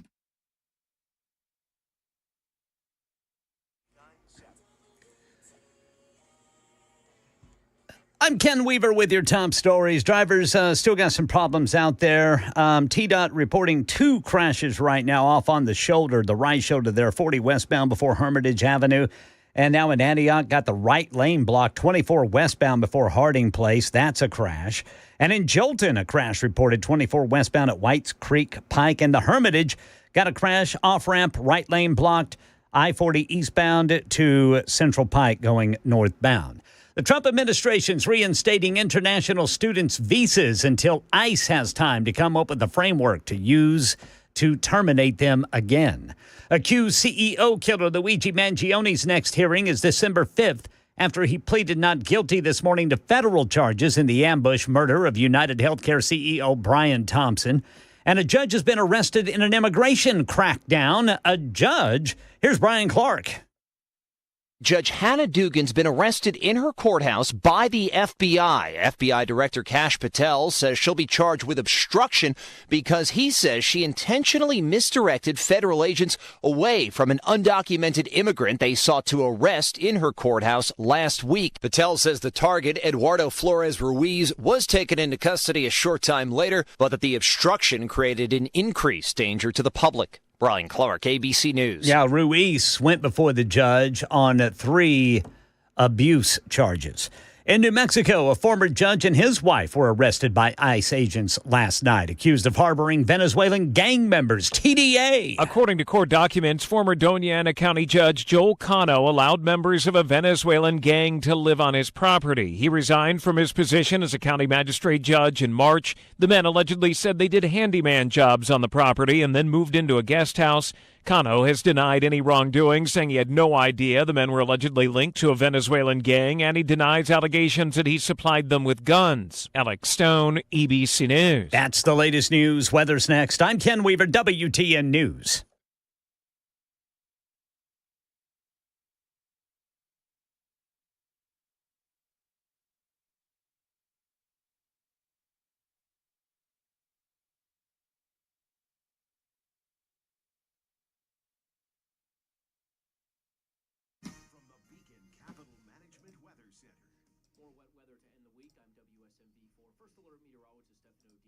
Scattered showers and thunderstorms expected across the mid-state today. No severe threat, but any storm can have a heavier downpour. We're in the 70s this afternoon. Tonight we fall down to the 60s and 50s. Tomorrow we'll have an isolated shower, but most of Saturday is dry. In the 70s, we'll get some sunshine back later in the day. Sunday, I still can't say no to an isolated shower. Most, if not the entire day, is dry. Mixing clouds and sun, also in the mid-70s. Then next week, we'll see temperatures back in the 80s. Rain. It's out there. Do you know what's going on underneath your house? Do you know what's going on with those cracks? Probably not. USS can help you find out and make sure it's not horrific things like, I don't know, wood rot, mold. You don't want that at all. That's horrible. Is your foundation good? I mean, did maybe you have some issues after all the freeze and then you've had some rains and you didn't think anything of it? USS is going to come out. They're going to take a look. It's not going to cost you anything, right? Then come out, give you an inspection for free, and they're not going to sell you anything you don't need. You need somebody who's going to help you. Those visible cracks in the basement, the floors, the walls, they can be sealed before all the stuff gets even worse. So make sure there's nothing bad happening because there's no rain is coming. And maybe your foundation, well, it's got some problem. Is your basement, is it waterproof? Do you have everything ready to roll just in case? Because I know this. I can be lazy at times and say, it's nothing. And then it becomes something more than it should have. USS is there to help. United Structural System. Call them if you have any warrior needs or just to get that inspection for a little bit of peace of mind. 615-488-7855. 55 or online at ussTN.com.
The Pope being laid to rest tomorrow. And, man, so many people are going to be there. That is just about every leader in the world is going to be at the funeral. You think Trump pack extra merch? He has a booth out after the show. The show, air quotes there.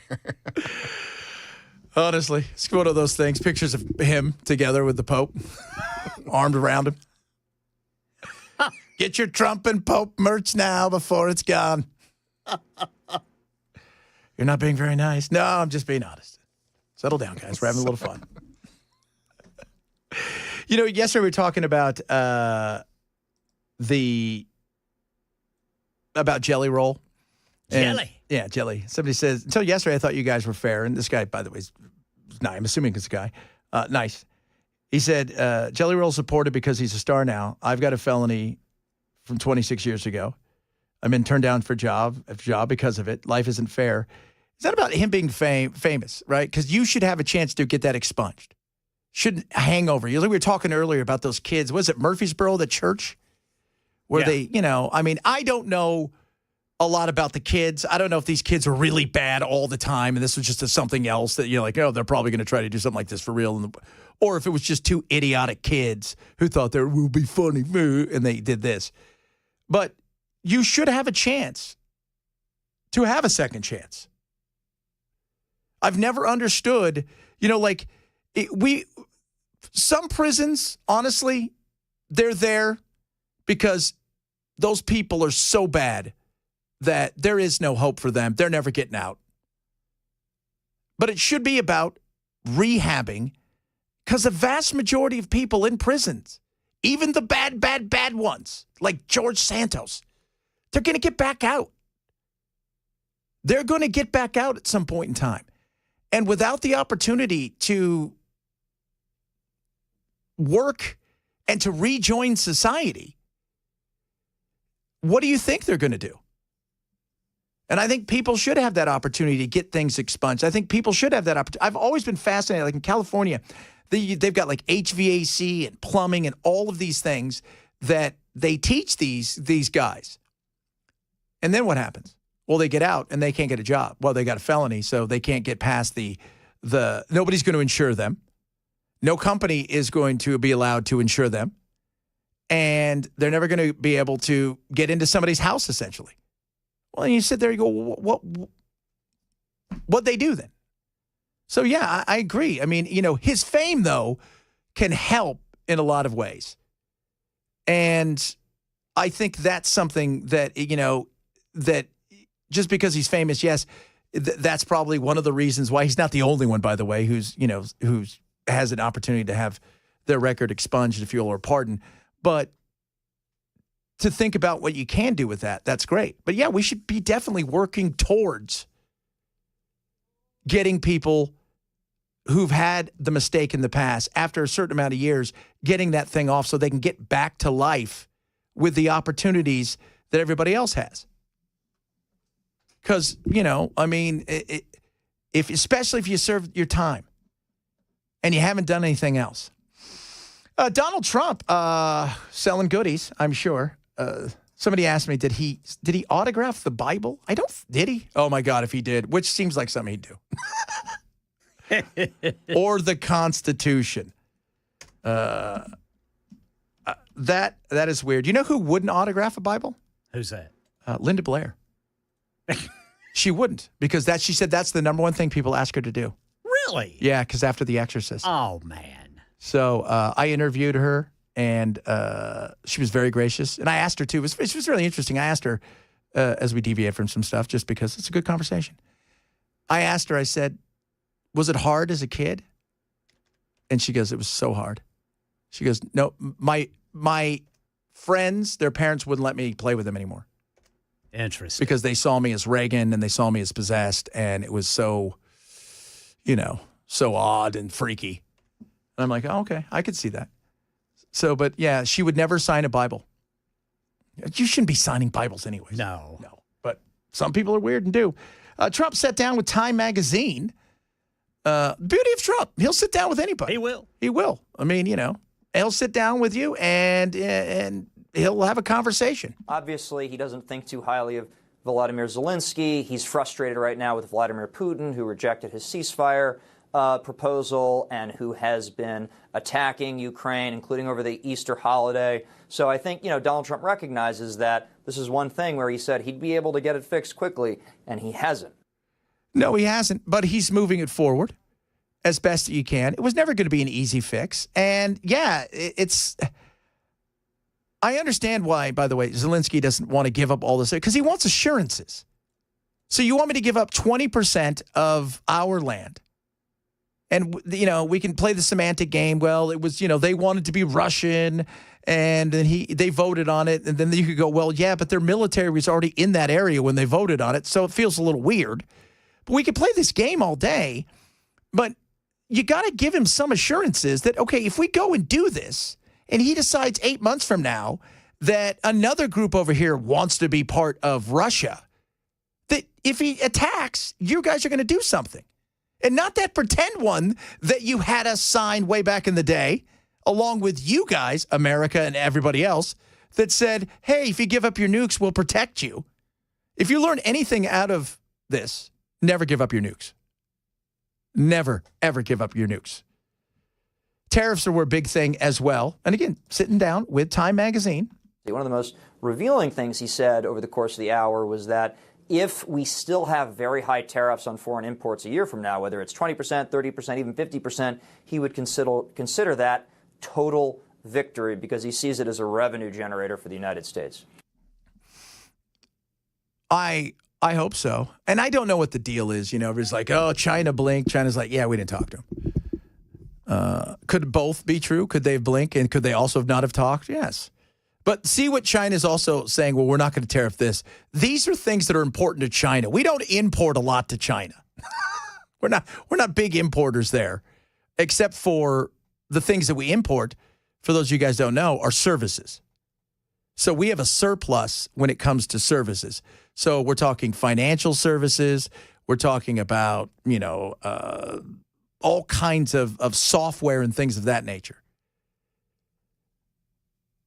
It'll matter when people feel it at the, when they're in grocery line, when they're at Walmart, Target, their local store, they can get something, but it's extra expensive comparatively. That's when it matters. Right now, people don't know what to do. Is it real? Is it not real? Are we tariffed? Is it happening? And it's about the confidence. Do you feel confident in the economy? The latest survey from the University of Michigan finds that consumers' fears about rising inflation track right alongside threatened tariffs, with concerns easing around the early April pause in tariffs. Expectations of rising inflation cross party lines, with Democrats, Republicans, and independents all feeling uneasy about what the rest of 2025 might hold. And that's it. It's the future. Because the sentiment was down a little bit, but looking forward, people are nervous. We talked about it yesterday, Ken and I. First things out of the gate, man. All that matters at the end of the day, the economy. That's it. If Trump doesn't solve Ukraine, if Israel and Palestine are at war a year from now, a year and a half from now, if immigration gets worse and nobody else gets deported, but the economy's good, people are like, well, it is what it is. If all of those things get solved and the economy sucks, the Republicans are going to pay for it at the ballot box. Yep. I always look at it like you guys were like think about the locker room. If you're winning, no matter how crappy things are in there, how much guys fight, all of that stuff, but you win, that never gets out. It's when it starts to go south, all of that other stuff goes sideways. Yeah, all these culture wars, that sort of thing is not going to matter. No. It's not. No. If a year and a half from now, Larry is still playing with Linda because the evil judges say it's okay, nobody's going to care if the economy's booming. But if the evil judges aren't evil and they say, no, we're going to uphold this, but we're in a recession, yeah, people don't care about that. Doesn't matter. I can't pay for Linda to play sports anyways because you're broke. Well, and the thing of it is, it's like we've said before. The Democrats are going to support the Democrat. Republicans are going to support the Republican. It was the independents, the people on the fence, that swayed this election. Yeah. And it was exhausted majority. Yes. And it was the economy. It is. Yeah. The immigration got so bad and so big because of what, in truth, Greg Abbott did. Right. He sent people to states and cities who were like, we'll welcome everybody. And then they got a feel of it, and it became a much bigger story. Right. And that was eye-opening to people, but it's still the economy. If you can't afford life, you look to hold somebody accountable for it eventually. And we all expect bumps in the road. But if it goes sideways for a long time, I don't care. Like you said, you can solve all the other problems. It doesn't matter. Because we're still a checkbook voting society. And it's always been that way, and it's always going to be that way. Well, look what happened to George Bush Sr. Oh, yeah. Oh, so, Senior, he did the right thing. Read my lips, no new tax. The minute stuff goes south, the minute the economy gets bad, because as we said yesterday, man, it's the only thing that matters. It can't buy you happiness, but it buys you peace of mind and options. And if you are, if you've got that kid, the whole thing with that Harvard report, and we should talk about it when we come back, that says a lot because it's not just about kids young adults not being able to afford things. It's about what is the knock-on effect to family members and to friends. Mason, right, lives with like 43 people. Yeah. 47 now. 47 people. It's crazy. We'll talk a little bit about that, and some nature will mess you up. This is the Chad Benson Show on a Friday right here on Super Talk 997.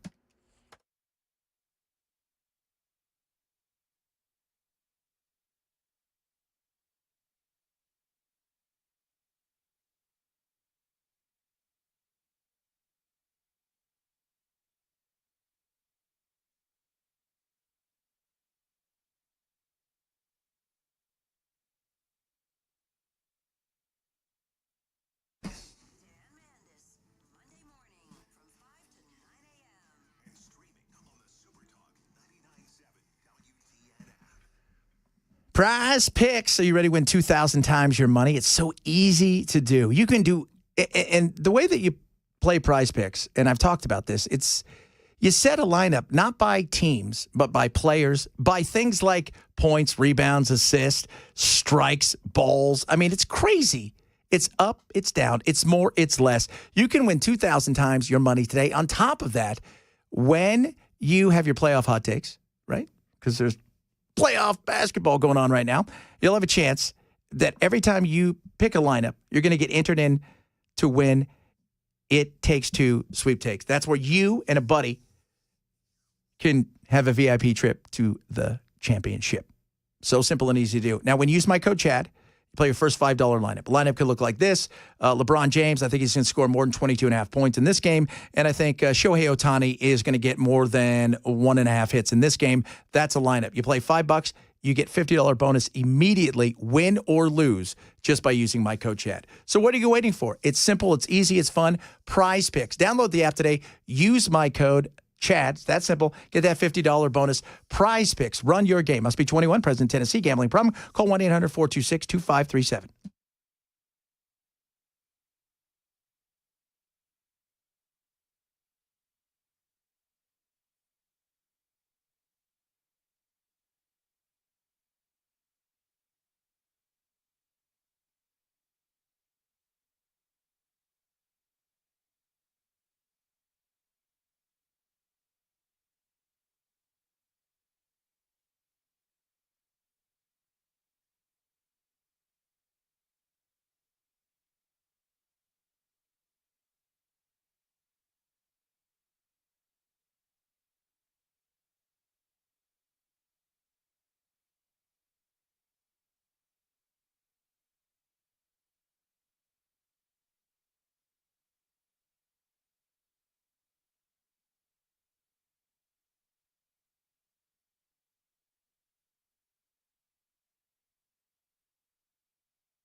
All right, drivers, looks like some construction getting in the way. 24 eastbound in Cheatham County. This is going to be Pleasant View. And then in South Nashville, a crash on the right shoulder, 40 westbound before Hermitage Avenue.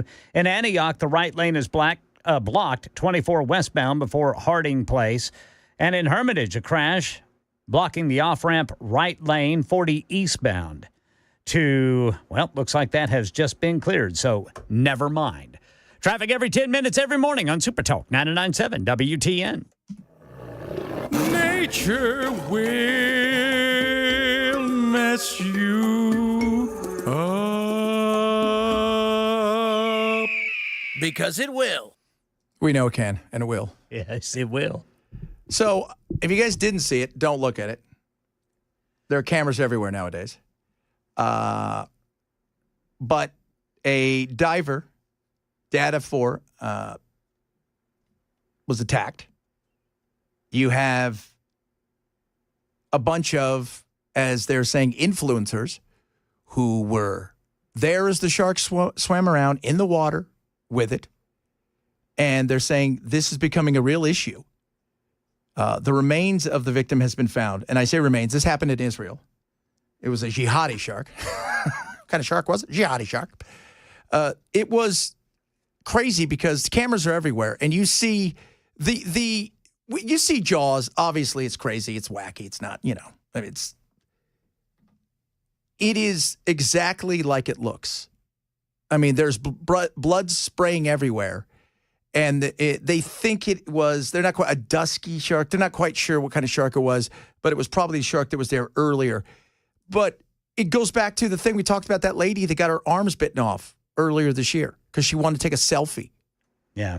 People want to do things nowadays where they can get some sort of like and some sort of, this guy had a GoPro. I don't know if he was out there filming it or not. But what you don't mess with is sharks. Is moose.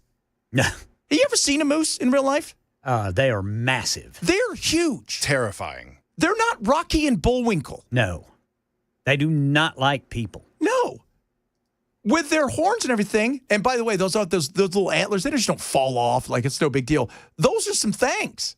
Yeah. Like, moose are the kind of thing where a bear looks and go, yeah, I'm going to wait for something else. Exactly. And people go, I need to take a picture with that. No, you don't. You don't. Stop messing with nature. We have to give you guys this. I joke about nature messing you up, and it's horrible. It took them days to find the remains of this guy. And what was he doing again? So there were a bunch of people in the water. It's Israel. Mm-hmm. And the shark was at most shark attacks happen really close to shore. But all these people ran into the water and they were taking pictures of it and stuff. And they say influencers are having a real problem with this because the shark doesn't want to bite you. But when you start bugging it, when you start getting close to it, you start getting, it doesn't know you just want a picture for the gram. Right. And now they're wondering if this was a situation where he was out there with his GoPro trying to get some sort of special picture further away from the shore where it was, you're 3 feet of water. Yeah, a shark might bite you, may take your leg off, still kill you, but you got a fighting chance. You get to the point where you're neck deep, it's not the same kind of game. No. And if you're out there taking pictures of it, yeah, they get aggressive. Yeah, they're not known to be like, they're friendly. They're nice. No, they're not. This is not one of those animals. This is not a capybara. They're purely on instinct, and their instinct is to procreate and eat. Yeah. So you know who said that? Who's that? Really? Richard Dreyfuss. Oh. Remember that? Yeah, he said right. all they do is eat, they swim, they eat, and they make little babies. Yeah. That's it. That's right. Coming up, hour number 3 of the program on this Friday, we got a lot of good stuff that we didn't get to last hour. Talk a little bit more about the judge. As more reports are coming out, they arrested a judge in Milwaukee of obstruction. Ooh, very interesting. We'll talk about that, bunch of other things straight ahead. Chad Metzger, Super Talk 997.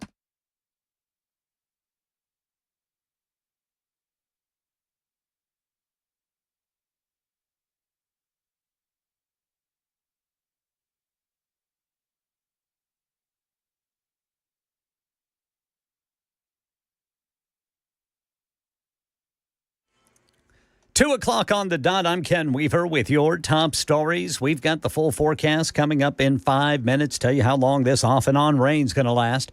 Luigi Mangione has pleaded not guilty in the murder of United Healthcare CEO Brian Thompson during his arraignment in New York federal court this morning. He's already pleaded not guilty to state charges.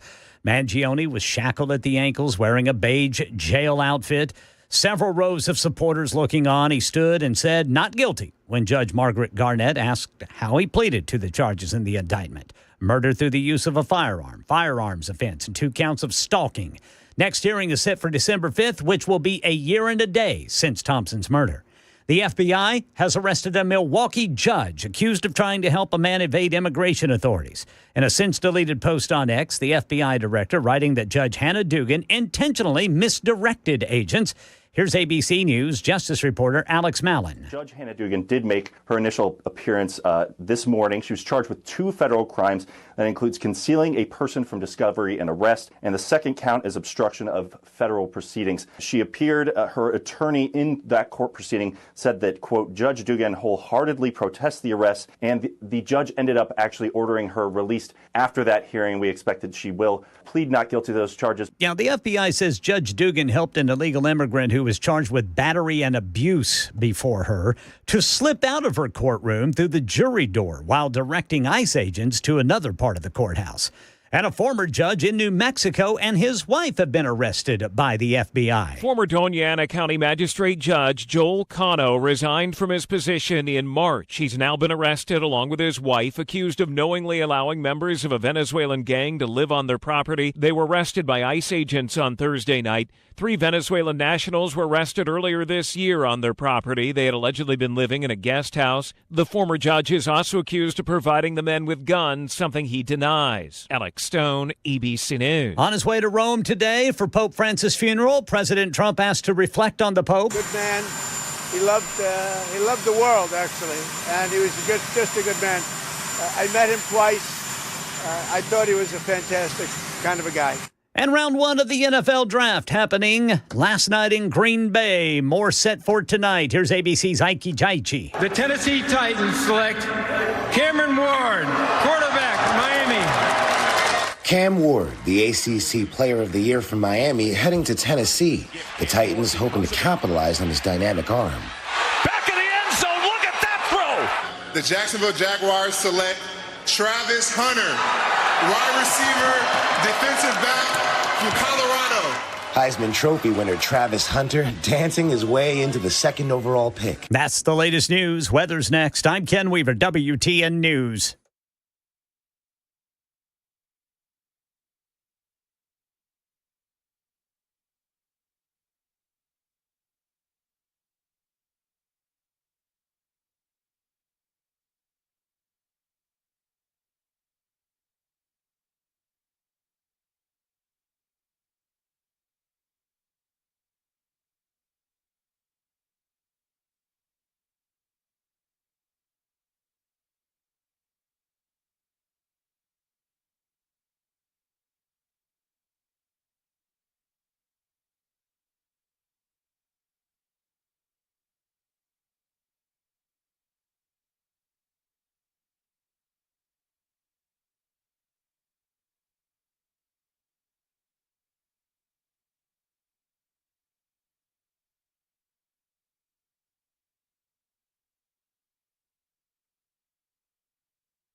Thunderstruck. Yeah. Wisconsin judge. Gorgeous Wisconsin. You ever been to Wisconsin? Never have. Had a cousin live up there for a while. Went there a few years ago on our way to, I don't know, I think it was 2016. We were on our way to the convention. We went through a bunch of places. I was going to see stations I was on. And I made my buddy, I'm like, dude, I want to go see where Dahmer was. Solid, by the way. It's a neat little city. It is. They make good beer up there. They are a beer-loving folk. I think they're the drunkest state in the country. They may be. I do. I believe so. I think when they went through, like, the counties, I think, like, out of the top 30 counties, like 23 of them are in Wisconsin. There's not a lot going on outside of the Packers. And every once in a while, well, they do have arguably the best basketball player in the world, but still. They got the Bucks. That's right. With Giannis, the Greek freak, Antetokounmpo. That guy, and his brother plays on the team. He's like, you want me? You've got to have him. Aren't they like 7'4" or something? Yeah. His brother's not very good, by the way. His brother's about as good as me. They arrested a judge, though, for doing judgy stuff. No. Oh, it's because they're coming after these judges now because, deep state? No, because this person actually did something stupid. Let me read a little bit from the criminal complaint here. And Judge Dugan says, despite having been advised of the administrative warrant for the arrest of Flores Ruiz, Judge Dugan then escorted Flores Ruiz and his counsel out of the courtroom through the jury door, which leads to a non-public area of the courthouse. A foot chase ensued. The agents pursued Flores Ruiz for the entire length of the courthouse and ultimately apprehended him. According to this complaint, Judge Dugan was visibly angry that ICE was there to arrest Flores Ruiz, even tried to kick the deportation agents out of the courthouse. Yeah, and to set the stage for you and Sandra, this was truly horrific. This guy was in court being prosecuted by a state prosecutor for domestic violence battery. He had beat up two people, a guy and a girl, hit the guy 30 times, knocked him to the ground, choked him, beat up a woman so badly they both had to go to the hospital. And, John, it's so rare for victims to want to cooperate. They wanted to cooperate. They were sitting in the courtroom with the state prosecutor. The judge learns that ICE was outside to get the guy because he had been deported in 2013, came back in our country, commits these crimes, charged with committing these crimes. Victims in court. Judge finds out. She goes out in the hallway, screams at the immigration officers. She's furious, visibly shaken, upset, sends them off to talk to the chief judge. She comes back in the courtroom, you're not going to believe this, takes the defendant and the defense attorney back in her chambers, takes them out a private exit and tells them to leave, while a state prosecutor and victims of domestic violence are sitting in the courtroom. Wow. If that's all true, we know the way that she kind of scurried them through the jury room, had them go out the back exit, and the hallway they were in is an area that the public can't go. And then they scurried out the back. They're like, go this way. And then she tried to send ICE in another direction, and they chased him down the street and caught him. But if that's true about the violence, the question again, they weren't there because of that crime. They were there because they had an order to remove. That means there was due process, and the due process that he went through, that everybody talks about. Got to have due process. Got to have due process. The due process. And what happened? They said, you got to go. You have to go. So the order to be removed was there. And then they said, no, we don't like that. So we're going to do everything we can to make sure that that doesn't happen. You can't say Donald Trump doesn't follow the law. There's a constitutional crisis. And then when you don't like something that goes through the actual chain of stuff the way it should be done, and when it doesn't go the way you want, say, well, screw it, we're not going to follow the law either. That right there is ridiculous. And we joke because there's a lot of crazy stuff, that happens in the world of politics, and it becomes loud, and it becomes, it becomes very much, show busy at times, and everybody starts blaming each other for stuff, and it's frustrating. because, it's hard to find the truth and half the crap that goes on nowadays. But this is kind of you're working against an actual law. You're working against. These guys weren't out there just wandering around, just waiting to grab a guy who's brown. No, that wasn't happening. They had a piece of paper like I have in my hand that says, dude is in trouble. He's got to go. And that was that. And when you listen to that, Ken, when you listen to her talk about, what these things are, he was charged with, that's not like I got into a fight and two guys were drunk. No, that's real stuff. Allegedly. I want to say allegedly. Yeah, I mean, it's just a misdemeanor there, but it's battery and abuse.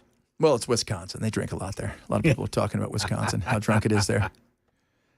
But, the defense attorney, like somebody said, they should be charged too. The judge should be charged. The defense attorney, I don't know what you would charge them for. That's not the defense attorney's. They didn't come to him. He may not even know what the hell was going on by the time. She had a piece of paper, right? Isn't that what they said? If you're worried about coming to court? Yeah, it was on her chamber doors. Said if you are afraid to come to court, go to my clerk and set up a remote via Zoom. Which is kind of odd because you would have to be in court to see that. Right. Yeah. Am I right? Yeah, and according to the a local report there, that sign had just been placed up there a few days before this fellow was brought in. And the left, of course, they're already freaking out about it. They're this is it. It's Nazi Germany. No, it's not Nazi Germany. Stop with the Nazi Germany stuff. Stop with that. Stop with the this is just like the Nazis. It's not. This is nothing like it. So settle down with that. This person actually, remember, I hear all day from people on the left. Trump ignores the law, does what he wants. Ignores the law, does what he wants. Yeah, laws don't mean anything to Trump. Yet, you've got cities that openly defy and have for decades. By the way, sanctuary cities are nothing new.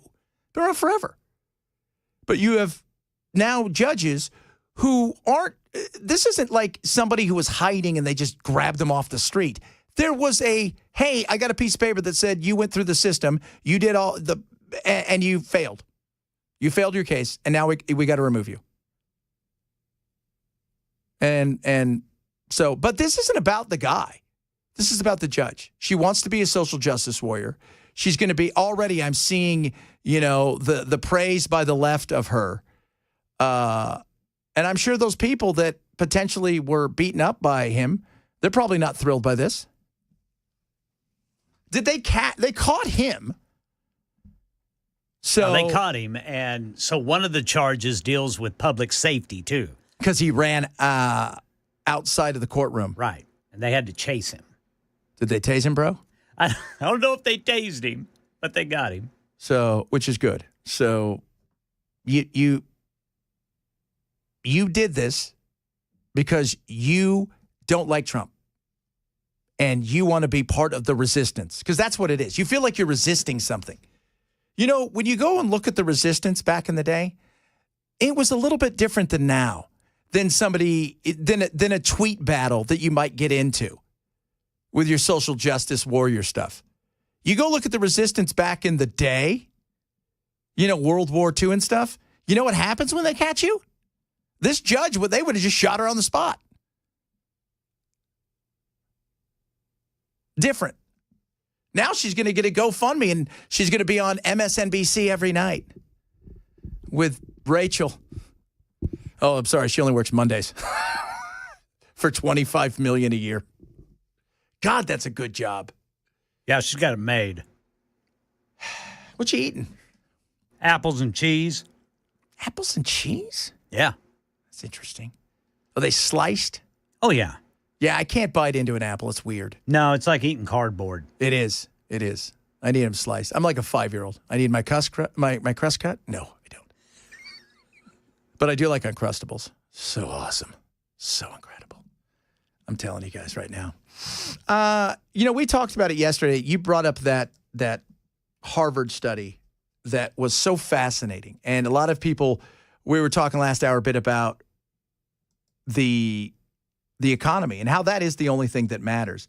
And somebody tweeted or texted us, and I said, this is as real as it gets. And it said, it's perfect. It says, if I can't buy parts for my truck because I can't afford it, I'm not voting for you next time. That's it. It will always be the economy, stupid. And 4 in 10 millennials, so these are 30 and under, like Gen Z. Right. So we're not talking about Gen Z, like my son's a Gen Z. Or is he alpha? Oh, he's 14. He may be the cusp of it, but we're not talking about that. We're talking about 18 to 30-year-olds, but really people that are out there, out of college working. They can't make it. 4 in 10. So 40% of them. Only 13% think, one basically is doing okay. The rest are just getting by. And what's that mean? You live with your family. Mom and dad, who are getting closer to retirement, are having to cover you because you may or may not have a job, but you do have debt and you do have bills. And it's the economy. It is. And that's why, you know what? If I look at this and I say to myself, man, watching the Democrats, fight over the guy from Maryland, which is still fascinating. And they're going to turn this I don't know how what do you think they're going to do with this judge? Some will probably go, yeah, this is, she's great. But I think some are taking a step back going, hold on a second. You defied orders. This wasn't orders that Trump had this guy deported. He had already gone through the system.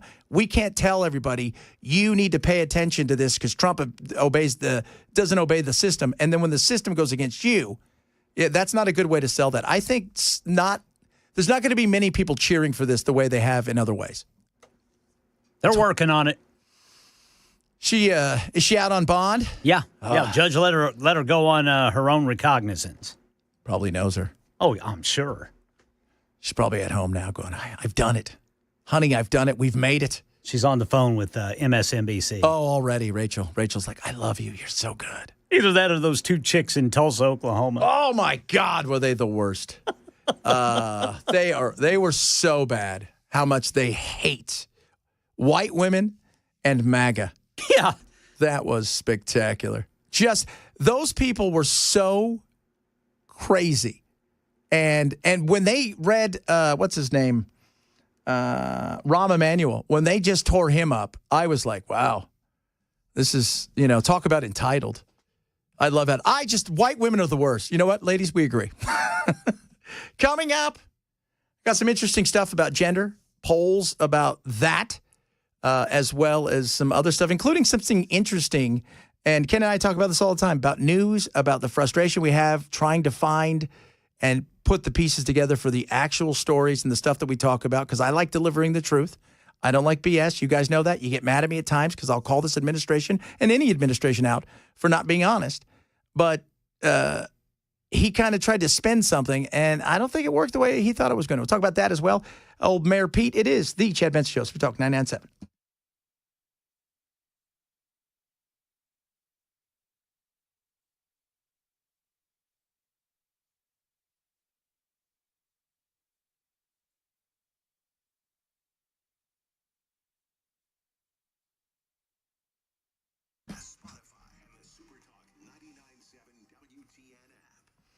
Take lean. Yo-yo dieting sucks.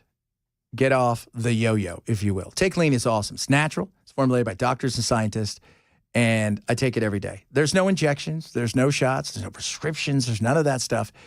It is simple and easy. Take a few pills in the morning and watch what happens. Your energy level is going to be up. Your blood sugar, the three things that they work on with this that has it so perfect to stop the yo-yo dieting. Blood sugar, maintaining it healthy. Top of that, fighting the cravings. Food noise. Ooh, everybody knows that drives you crazy, right? Why am I hungry? But I'm not hungry, but I am. Kills the food noise. And then most importantly, for me, takes the fat, burns up the fat, turns it into energy. If you're sick and tired of yo-yo dieting and you know that it's not good for you, get off the yo-yo and get with some lean. Go to takelean.com and use code Benson20. You save 20% right there. Takelean.com. Use code Benson20.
Right now, an investigation underway in Stewart County where authorities say a car just drove off into the water at the Cumberland City Ferry. We'll tell you about that and more at 2:30 on Super Talk 99.7 WTN. We've got some more new numbers from our NBC News Stay Tuned poll.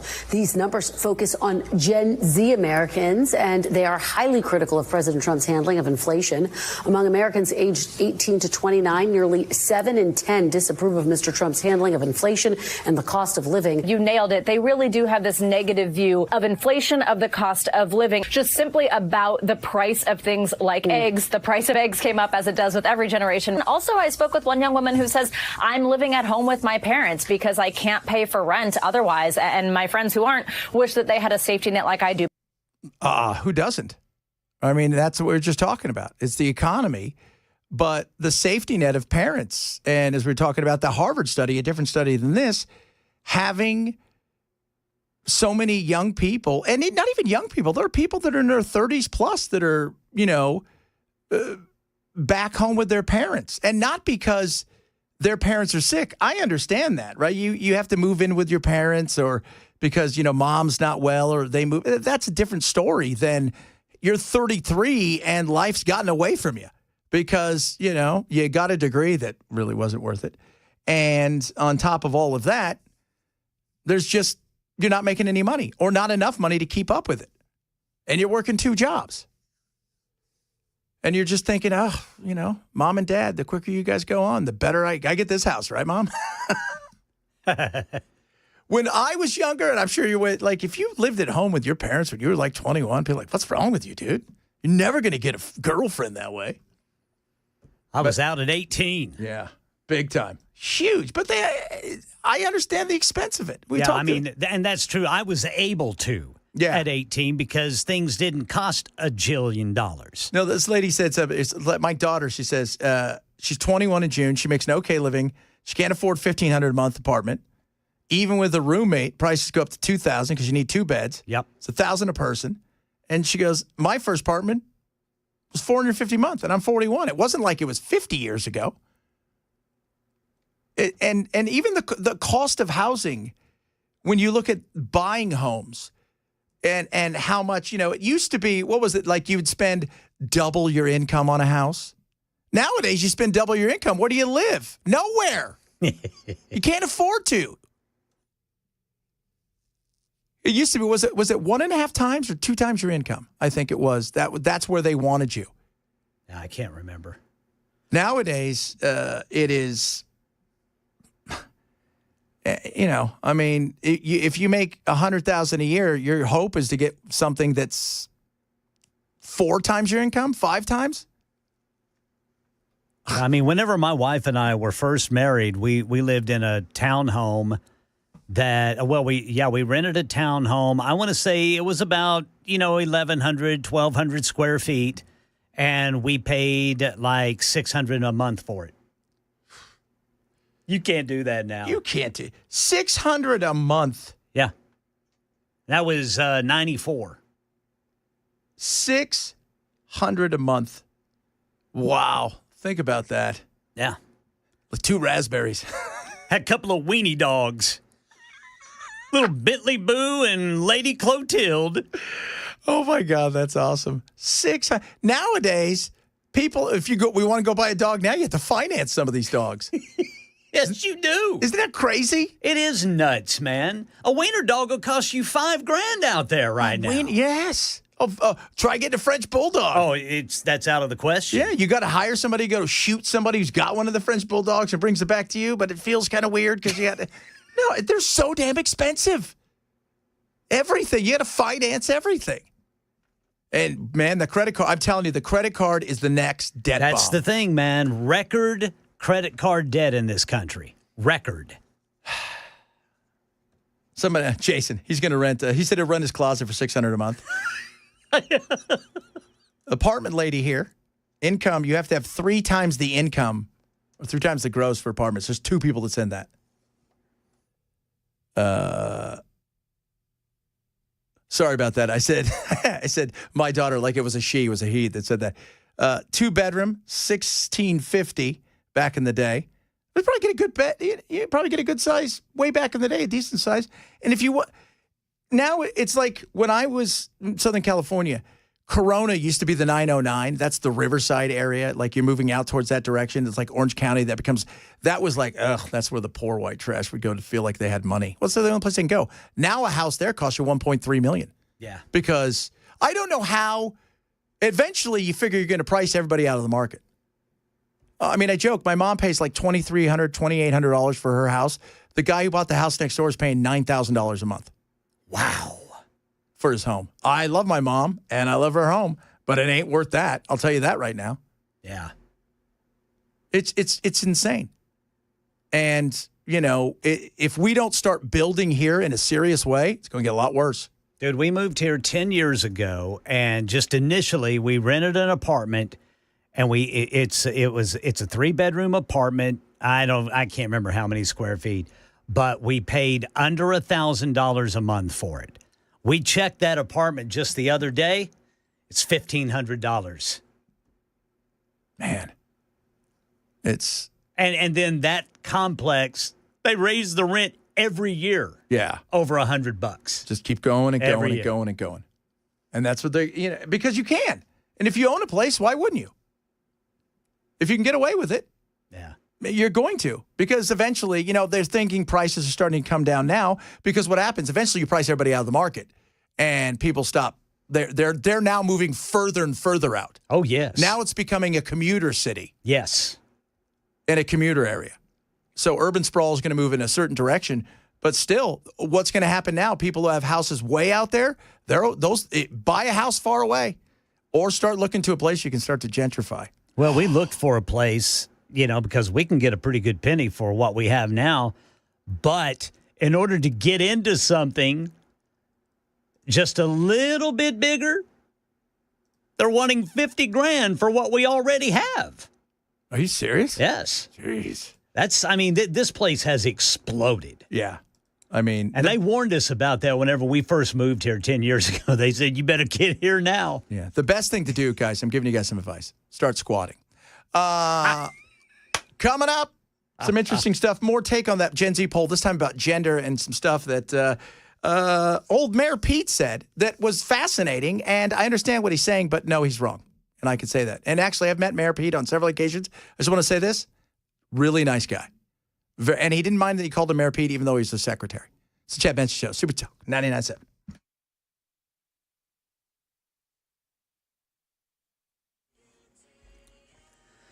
I'm Ken Weaver with your top stories. Got the full forecast in 5 minutes. And right now in Tennessee, Channel 4 says an investigation's underway in Stewart County where authorities say a car drove off into the water at the Cumberland City Ferry. They have had to shut that ferry down. They're telling boaters to stay away while they investigate. In New York, Luigi Mangione, shackled at the ankles and wearing a jail jumpsuit, pleaded not guilty in the murder of United Healthcare CEO Brian Thompson. This was during Mangione's federal arraignment. Next hearing is December 5th, which will be a year and a day since Thompson's murder. And the judge in the Idaho college murders case issuing key rulings last night. The defense team's most recent attempt to have the death penalty taken off the table denied. Here's legal contributor Shauna Lloyd. The judge has found because his diagnosis does not affect his intellectual capacity, he can still be subject to the death penalty. Yeah, his defense says he has autism. The FBI has arrested a Milwaukee, Wisconsin judge accused of trying to help a man evade immigration authorities. In a since-deleted post on X, the FBI director writing that Judge Hannah Dugan intentionally misdirected agents by allowing an illegal immigrant charged with violent crimes to slip out the jury door to avoid ICE agents who had an order to remove the individual as they were waiting outside the judge's chamber. And in New Mexico, a former judge and his wife were arrested by ICE agents last night, accused of harboring Venezuelan gang members. According to court documents, former Doña Ana County Judge Joe Cano allowed members of a Venezuelan gang to live on his property in a guest house, and he had resigned from his position as a county judge just last month. And with final preparations into Pope Francis' service being finalized, many high-ranking world leaders going to join the 200,000 mourners expected in St. Peter's Square tomorrow morning. Here's James Longman. The Vatican releasing the first project photo of the Pope's future tombstone, made of marble from the land of his Italian ancestors. It will bear only the inscription, Franciscus. 130 foreign delegates, world leaders and monarchs are planning to attend the funeral. President Trump, the First Lady, President Zelensky and Prince William all set to appear. That's the latest news. Weather's next. I'm Ken Weaver, WTN News.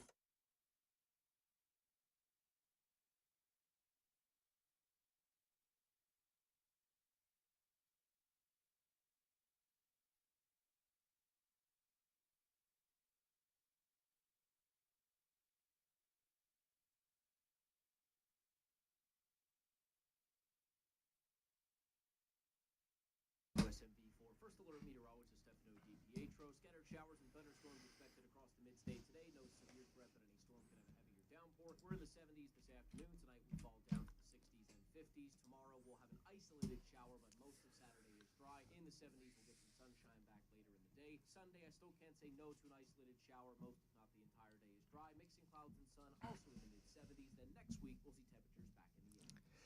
Busy bee. Right now, spring cleaning super promotion going on. Refresh your house inside and out.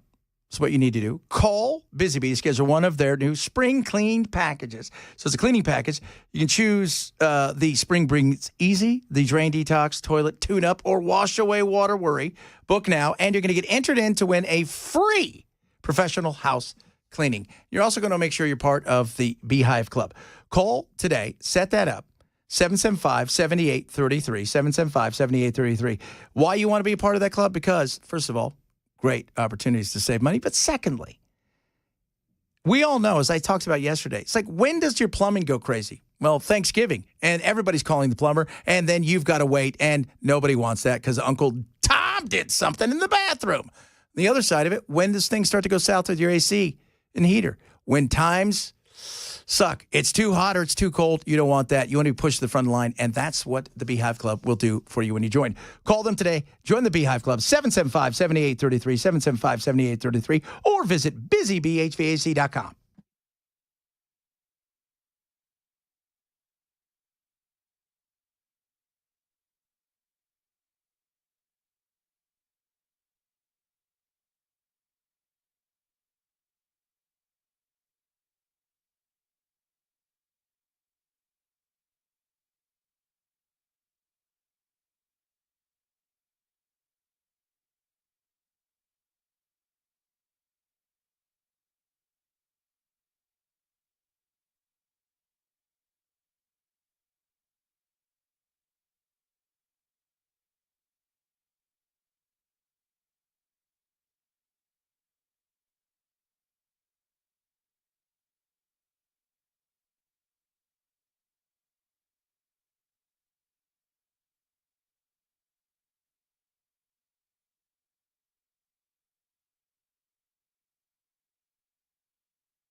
Kids, let's talk about your dogs, your pups, things you love so much. I want to talk to you about Rough Greens.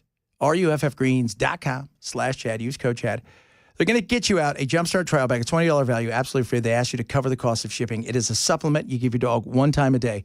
And then take the 90-day challenge, and you're going to see a huge improvement with your dog. First and foremost, let's say your dog's a little longer to tooth. Probably losing some hair, shedding a bit. Watch what happens. Shinier coat, and they're going to have tons of energy. Maybe their hips hurt. They don't have the same mobility.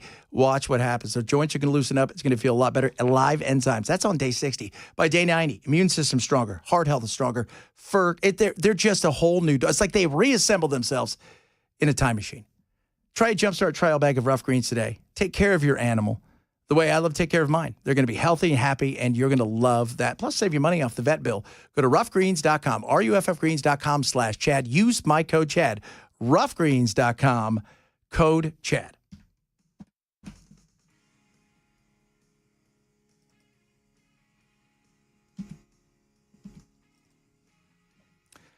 And it's a Friday.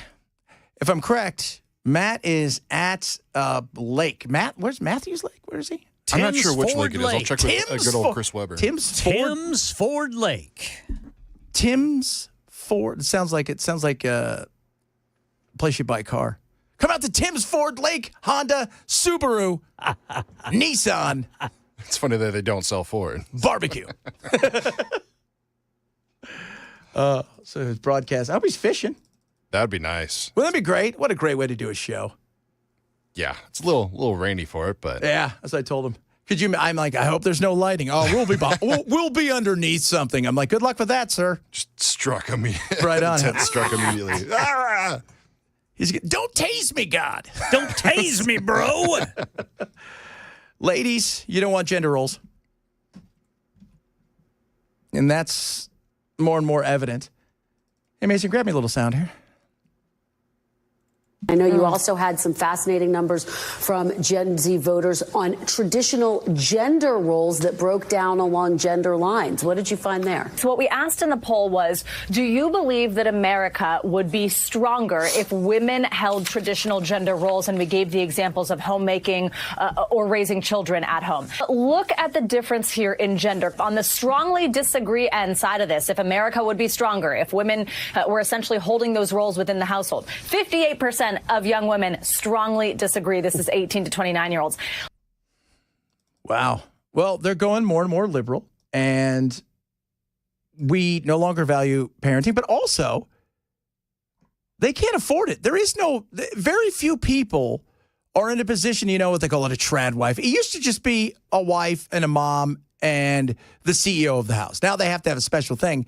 And we've pushed women out there to do these things, and we've devalued parenthood, and we've also made it so parenthood is virtually impossible for your younger generation, but it's also impossible because, as we've talked about, they don't date anymore because young women are more and more liberal than ever before, and men are going to the right, and there's a huge gap between the two, and that's not getting any closer. Look at the other end of the spectrum. Who's more likely to agree with this? It's young men. And even if you just add up the numbers of the whole here, putting the genders together, 34% of young people did agree with this statement, which was pretty surprising to some of the young people that I spoke with in the field. I will say, though, the conversations I had in real life yesterday broke along gender lines as well. Two young women telling me, I don't want to be known as a homemaker. One said, I want to be known as me. I'm Corinne. I'm not necessarily a homemaker.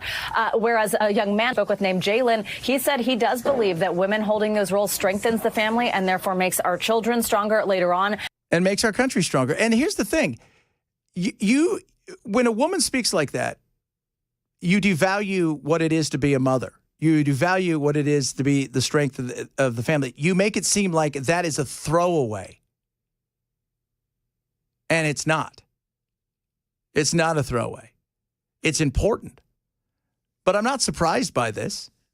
And I think I think the Gen Z is a little bit more open to getting back to those kind of family values. But even let's just say that these women, young women, wanted to be stay at home. The chances of them doing that, first of all, they're not dating. And secondly, the chance of them doing that based in today's world and the cost of having a kid, raising a kid, we're just talking about how expensive it is to get an apartment, let alone buy a house. That's virtually impossible. And actually, all three of them said, that just generally, Kristen, I thought this was interesting, they are seeing that shift to a more conservative way of believing in things and policies among young men. Certainly in the conversations I had yesterday, that was true. Because you've made it so it is about young women in life right now. You've made it so young women you've set up the boss women world. And that starts with how they're teaching kids in schools, how it's easier to drug little boys because they're all got ADHD. They're all a problem. And what ends up happening is some men don't have good role models. That's true. But you've talked about the entire time how toxic they are, how masculinity is bad. And eventually, what do you think was going to happen? People got sick and tired of hearing about that. And they said, no, it's not. It's not bad. We're not bad. We're none of those things. And so you have that chasm right now in between men and women, especially a younger generation. But I think, unlike millennials where there was a push and pull that's still going on, I think with Gen Z, you're still going to find, like she said, 34% of them would like to have more traditional roles. And stop devaluing motherhood, fatherhood, and family. That's silly. Mayor Pete was on with, you probably know this. I always screw it up, Mason. Is it Flagrant One? Is that? I believe so. Let me dive in real quick. Yeah, for you. Flagrant One. It's a big podcast. It's huge. Andrew Schultz. And he's on Flagrant One and talking about a lot of things. But he got into something we touched on yesterday. And I even heard Chris talk about it earlier. This battle of media and news. And it was interesting what he had to say. So, but the real thing is we don't trust the people who are supposed to be interpreting the data. Mm-hmm. That is like a societal problem. It's not just politicians, right? It's an erosion of trust in every institution where somebody is supposed to help us make sense of this. I come out of the local, right, where we're a little more connected to reality. Like if the roads are in shitty condition and I'm the mayor and I can produce some statistics saying that the roads are great, people can call me out and say, no, they're not. Like I drive on these roads all the time and they're not. And they will find me and they will tell me what they think of the condition of our roads, right? You get up to the national level and you're so removed from that you start to get into these like alternate reality zones. And what he's saying is, think about it here. Your mayor, your city council, if they tell you everything's okay about the roads, you only have to drive on the roads to realize that's a bunch of BS. You know it's not. Because trust me, I don't know how many potholes I run into. It's, it's just insane. But so you get that. But on the national level, it's becoming, it's hard because it's stuff that you're not dealing day to day with the immigration of the battle. You're not dealing day to day with the courts. You're not dealing day to day with DEI in the way that they're taking stuff on and these things.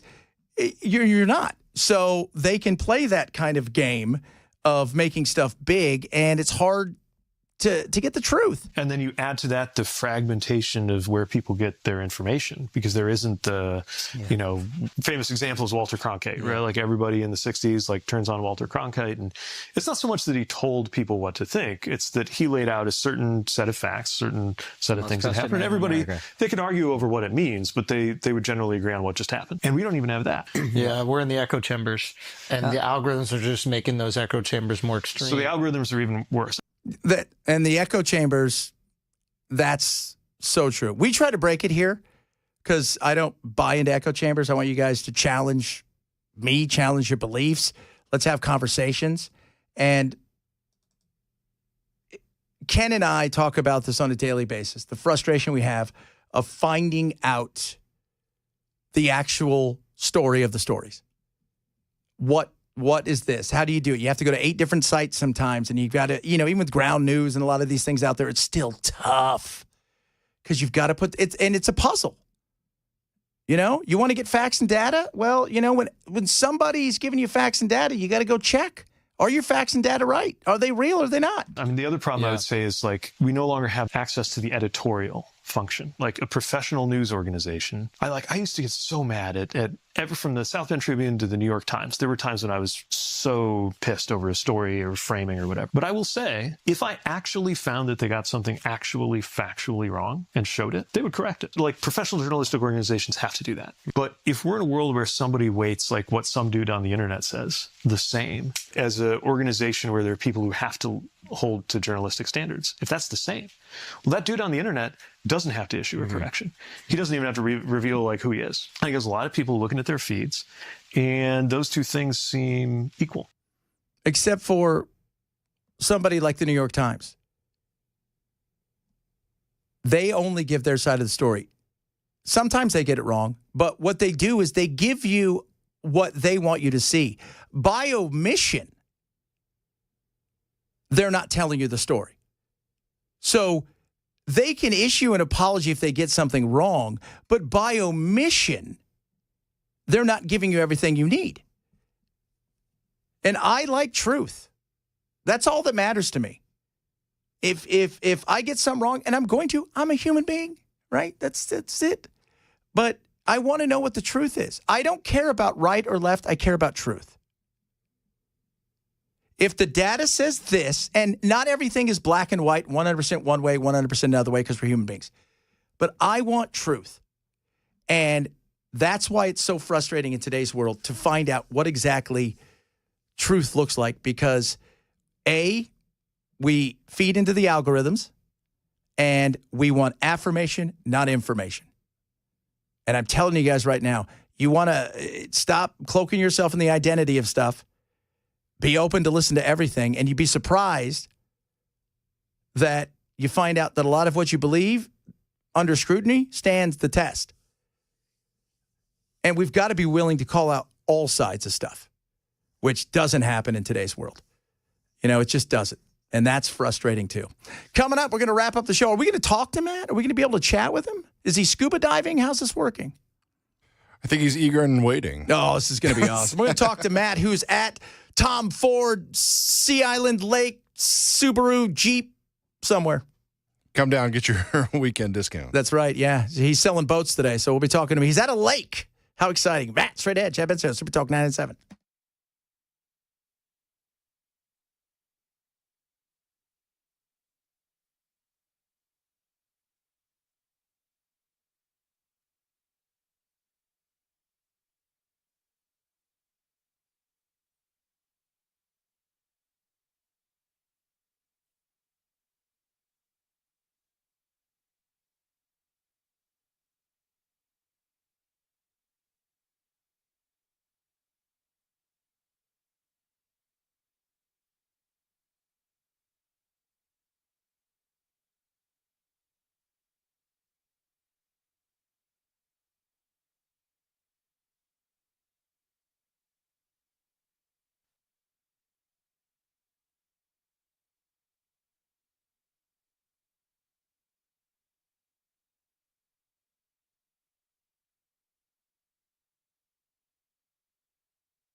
Wrapping it up on a Friday. You guys noticed Matt is not here. He's actually in Rome getting ready to attend the Pope's funeral. I've been asked to attend the conclave. That's correct. Are you a voting member? Well, they're concerned about a tie, Chad, and they know that I'm Mr. Tiebreaker. So they said, just come in, chill out, have a good time, enjoy yourself, enjoy Vatican City, and if we need you, we'll call you over. You got to have a hat, though. Tell them that. I want one of the hats. Oh, yeah, one of the pointy jobs. 100%. Absolutely love those things. How is the weather out there? It is raining currently, but unto each life some rain must fall. It's a beautiful rain, actually. Watching the rain over Thames Ford Lake. Don't say that one wrong, Chad. Trust me when I tell you. Do not say Thames Ford Lake wrong. Otherwise, you will get summarily. I was telling this story yesterday, Chad. I don't think you've heard it. I came down here last year, and we did a couple of broadcasts from Thames Ford. And the first time that I was here, I thought it was Tim Ford's Lake, right? I thought the guy's name. I thought the guy's name was Tim Ford, and it was his lake. Well, the family is named the Thames family, and the Ford was a place in the river where people crossed, and they made a lake. So it was Thames Ford Lake. It's very confusing in my defense. Yeah. But after about an hour of saying it wrong, a lady came up to me and was very nonplussed and upset at me and corrected me summarily. So, well, you should be Ford corrected. Lake. I've already been corrected a few times, and shame on me. And rightly so. Rightly so. So what do you got going? Hey, what do you got going on this weekend? That's what I want to know. Nothing. Come on. Pickleball, maybe. I don't know. I thought we were going to go golfing. Well, it's probably raining tomorrow morning. That's the struggle with golf. But I'm trying to say, if you're a Sunday morning guy, if you're a heathen golfer, I'm trying to set something up for Sunday morning right now with old Curb. So I'll let you know. I'll heathen golf with you guys. Yeah, absolutely. So, but because I don't know. I think the rain's only. What's the rain like there, Weather Meister? It's going to be off and on through today, and then looks like, well, I'd like to tell you, but my screen just went off. Welcome. Oh, I can tell you. Oh, yeah. I'm happy to tell you. It's a little rain today, obviously, about 100% chance of rain. Tomorrow, a slight chance of some off-and-on rain, especially in the morning. And then Sunday looks pretty good. Heathen golf it is. Yeah, there you go. So what are you doing out there? Are you giving boat rides or what? Yeah, we're at Twin Creeks Marina. It's a wonderful sponsor of ours, and we're at Drafts and Watercrafts. There's a restaurant right on the marina, and we're out here inviting people to come out and say hello to us, enjoy some libations or some food from Drafts and Watercrafts, and check out the marina. They got pontoons that they rent out here. I mean, Thames Ford Lake is an absolute jewel. It's about an hour and a half, maybe an hour and 40 away from the center of Nashville, but it is. I mean, you just feel you're in the middle of the country. It's a beautiful lake. It's a beautiful community. They've got cabins that they rent out here, Chad. They've got pontoons that you can rent out here. You can come out here and bring the family for the weekend, which I would strongly recommend. I think Dan Mandis did that. So, it's a big fun. So we're just letting everybody know what they need to be doing this summer. Just coming out here. How's the fishing? Can you fish? I don't know. I'm not really a fisherman. I'll drink on a boat. You feel like a drinker of a boat guy. Yeah, I mean, I'm happy to hold a cane pole or any sort of rod that someone might have and drink large amounts of alcohol on a boat, but I don't really fish that much. Do you fish? Yes. I love the fact that we just say, hey, you know what? Let's all get on a moving craft, go very fast, and drink. And drink. That's right. There was I think I'm guaranteeing that this happened in the state of Tennessee too. But when I was in Alabama, Alabama's got a lot of navigable waterways and a lot of lakes similar to the state of Tennessee, and they had to crack down because there was generally speaking in the 90s, even into the 2000s, there was generally a belief that it was not good to drink and drive, but to drink and boat. Not a big deal. That's what the people thought. Not a big deal. What are you talking about today besides being out at the Thames Ford Lake? We'll talk about a property tax increase that is coming to Davidson County. I've been on top of this story, and I want to continue it. Nashville has sued Robert F. Kennedy Jr. They sued him on the same day that he was in town giving a speech. The FBI has something to say about Tren de Aragua. And, of course, these arrests of these judges will give you a breakdown and an analysis of that coming up in just a couple of minutes. Right on. Have a good one, and have fun out there. Thames Ford Lake. That's Matt. He's out there broadcasting live, and I will talk to you guys on Monday.